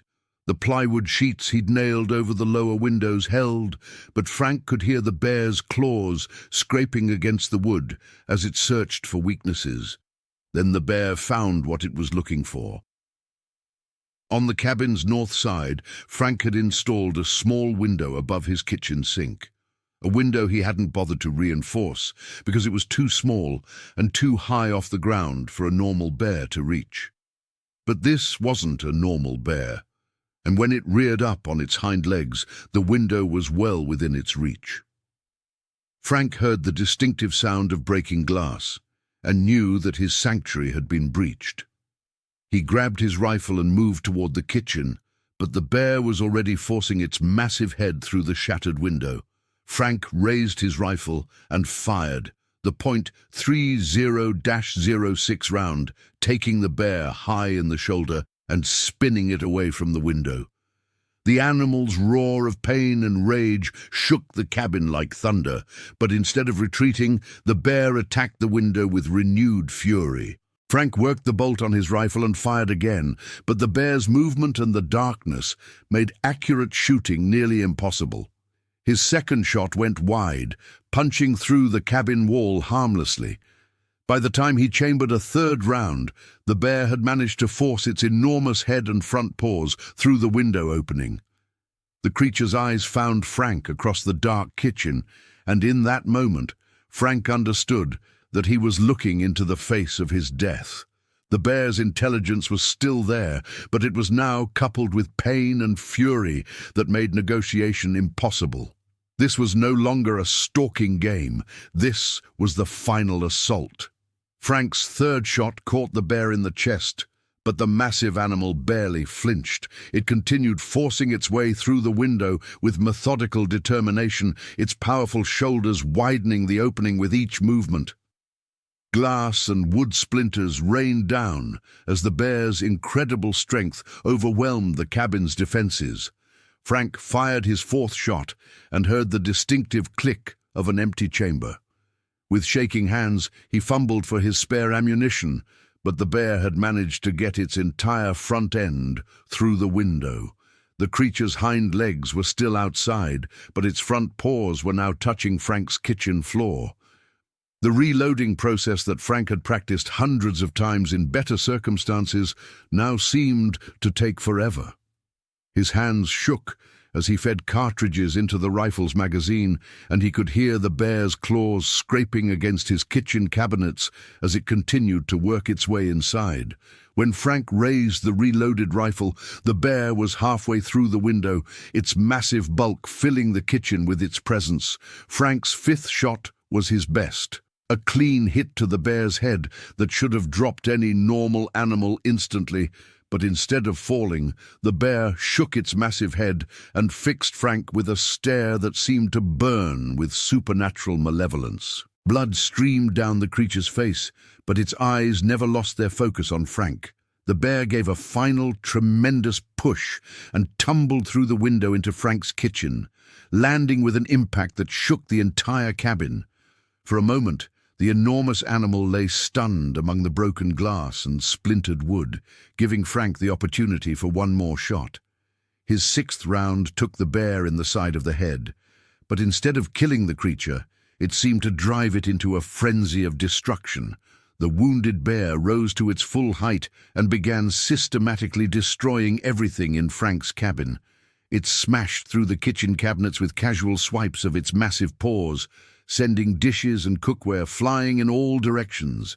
Frank's carefully crafted furniture was reduced to kindling in seconds. The stone fireplace that had taken him 2 weeks to build was damaged when the bear's thrashing brought down part of the mantelpiece. Frank backed toward his bedroom, working the bolt on his rifle, but he knew the fight was over. The bear had absorbed 6 high-powered rifle rounds without showing any signs of stopping, and Frank was almost out of ammunition. As he reached his bedroom door, the massive animal turned its attention from destroying the cabin to its original target. The bear approached Frank with the same methodical patience it had shown throughout the siege. There was no hurry in its movements, no wild fury, just the inevitable advance of an apex predator that had finally cornered its prey. Frank raised his rifle for what he knew would be his final shot, and in that moment he thought about Elena's warnings, about the choices that had led him to this point, and about the sister who would never understand why he had chosen to die for a building. Frank's 7th shot was perfect, a clean hit to the bear's heart that would have killed any other animal on Earth. The massive creature staggered but didn't fall, and Frank realized that he was facing something beyond normal understanding. With his ammunition exhausted and nowhere to retreat, Frank Dalton faced the last minutes of his life with the same stubborn courage that had carried him through 33 years of dangerous work in unforgiving places. The storm outside continued to rage, masking the sounds of the final confrontation. By morning, the weather had cleared, and Elena's worried calls went unanswered. When Fish and Game finally arrived on Monday morning, they found Frank's cabin destroyed from the inside, its reinforced walls and careful defenses no match for the intelligence and determination of the massive predator that had claimed the territory as its own. Frank's body was found in his bedroom, but the bear was gone, vanished back into the Kodiak wilderness as mysteriously as it had appeared. The investigation would conclude that Frank had been killed by the largest Kodiak bear anyone could remember, an animal that had displayed hunting behaviors unlike anything in the scientific literature. Elena Vasquez continued her research on Kodiak Island for 2 more years before transferring to a position in the lower 48. She never forgot Frank Dalton or the intelligent malevolence she had seen in the eyes of the bear that killed him. Her official reports documented the unusual behavior they had witnessed, but the academic community dismissed her findings as the products of grief and trauma. The cabin site remains empty today, slowly being reclaimed by the Alaskan wilderness. Local fishing guides tell tourists about the hermit who tried to build paradise in bear country, but they don't mention the intelligence in the predator's eyes or the methodical planning that made Frank's death inevitable. Some stories, they believe, are better left untold. But on clear nights, when the moon reflects off Larsen Bay like a mirror, commercial fishermen sometimes report seeing a massive dark shape moving along the shoreline where Frank's cabin once stood. They never get close enough for a clear look, but they all agree on one thing. The animal they glimpse is far too large to be a normal bear, and it moves through the landscape with the confidence of something that has claimed the territory as its own. The last light at Larsen Bay went out on September 18, 2024, but the darkness that extinguished it still roams the coastline, patient and intelligent, waiting for the next human foolish enough to believe that courage and preparation are sufficient against the ancient powers that rule Alaska's wilderness. Frank Dalton learned too late that some territories can never be tamed and some predators can never be understood. In death, Frank became part of the legend of Kodiak Island, a cautionary tale told around campfires and in Anchorage bars about the price of hubris in bear country. But those who knew him best, including Elena Vasquez, remember him not as a victim of his own pride, but as a man who faced the unknown with uncommon courage and died defending something he loved. The massive bear that killed Frank Dalton was never seen again, at least not by anyone who survived to tell the tale. But Fish and Game records show an unusual number of equipment failures and missing person reports from the Larsen Bay area in the years following Frank's death. Whether these incidents are related to the same animal or simply the normal hazards of life in Alaska's wilderness remains an open question. What is certain is that Frank Dalton's death marked the end of an era of human confidence in the face of Alaska's most dangerous predators. The story of his three-day siege and final battle with an impossibly large and intelligent bear serves as a reminder that in some places humans are not the apex predators they imagine themselves to be. The wilderness keeps its secrets, and some stories are written in blood on the shores of remote bays where civilization ends and the ancient rules of survival still apply. Frank Dalton discovered those rules too late, but his story lives on as a testament to both human courage and the terrible price of underestimating the wild places that remain beyond our understanding. Elena Vasquez never returned to Larsen Bay after Frank's death, but she kept his memory alive in her research and her teaching. She often told her students that the most dangerous mistake a researcher could make was assuming they understood the animal they were studying. Frank Dalton, she would say, was a good man who made that mistake once, and it cost him everything. The last light at Larsen Bay has been dark for years now, but the story it illuminates continues to cast shadows across the wild places where humans dare to build their dreams. In those shadows, ancient powers still move with patient intelligence, reminding us that some territories will never be tamed and some prices are too high to pay for paradise.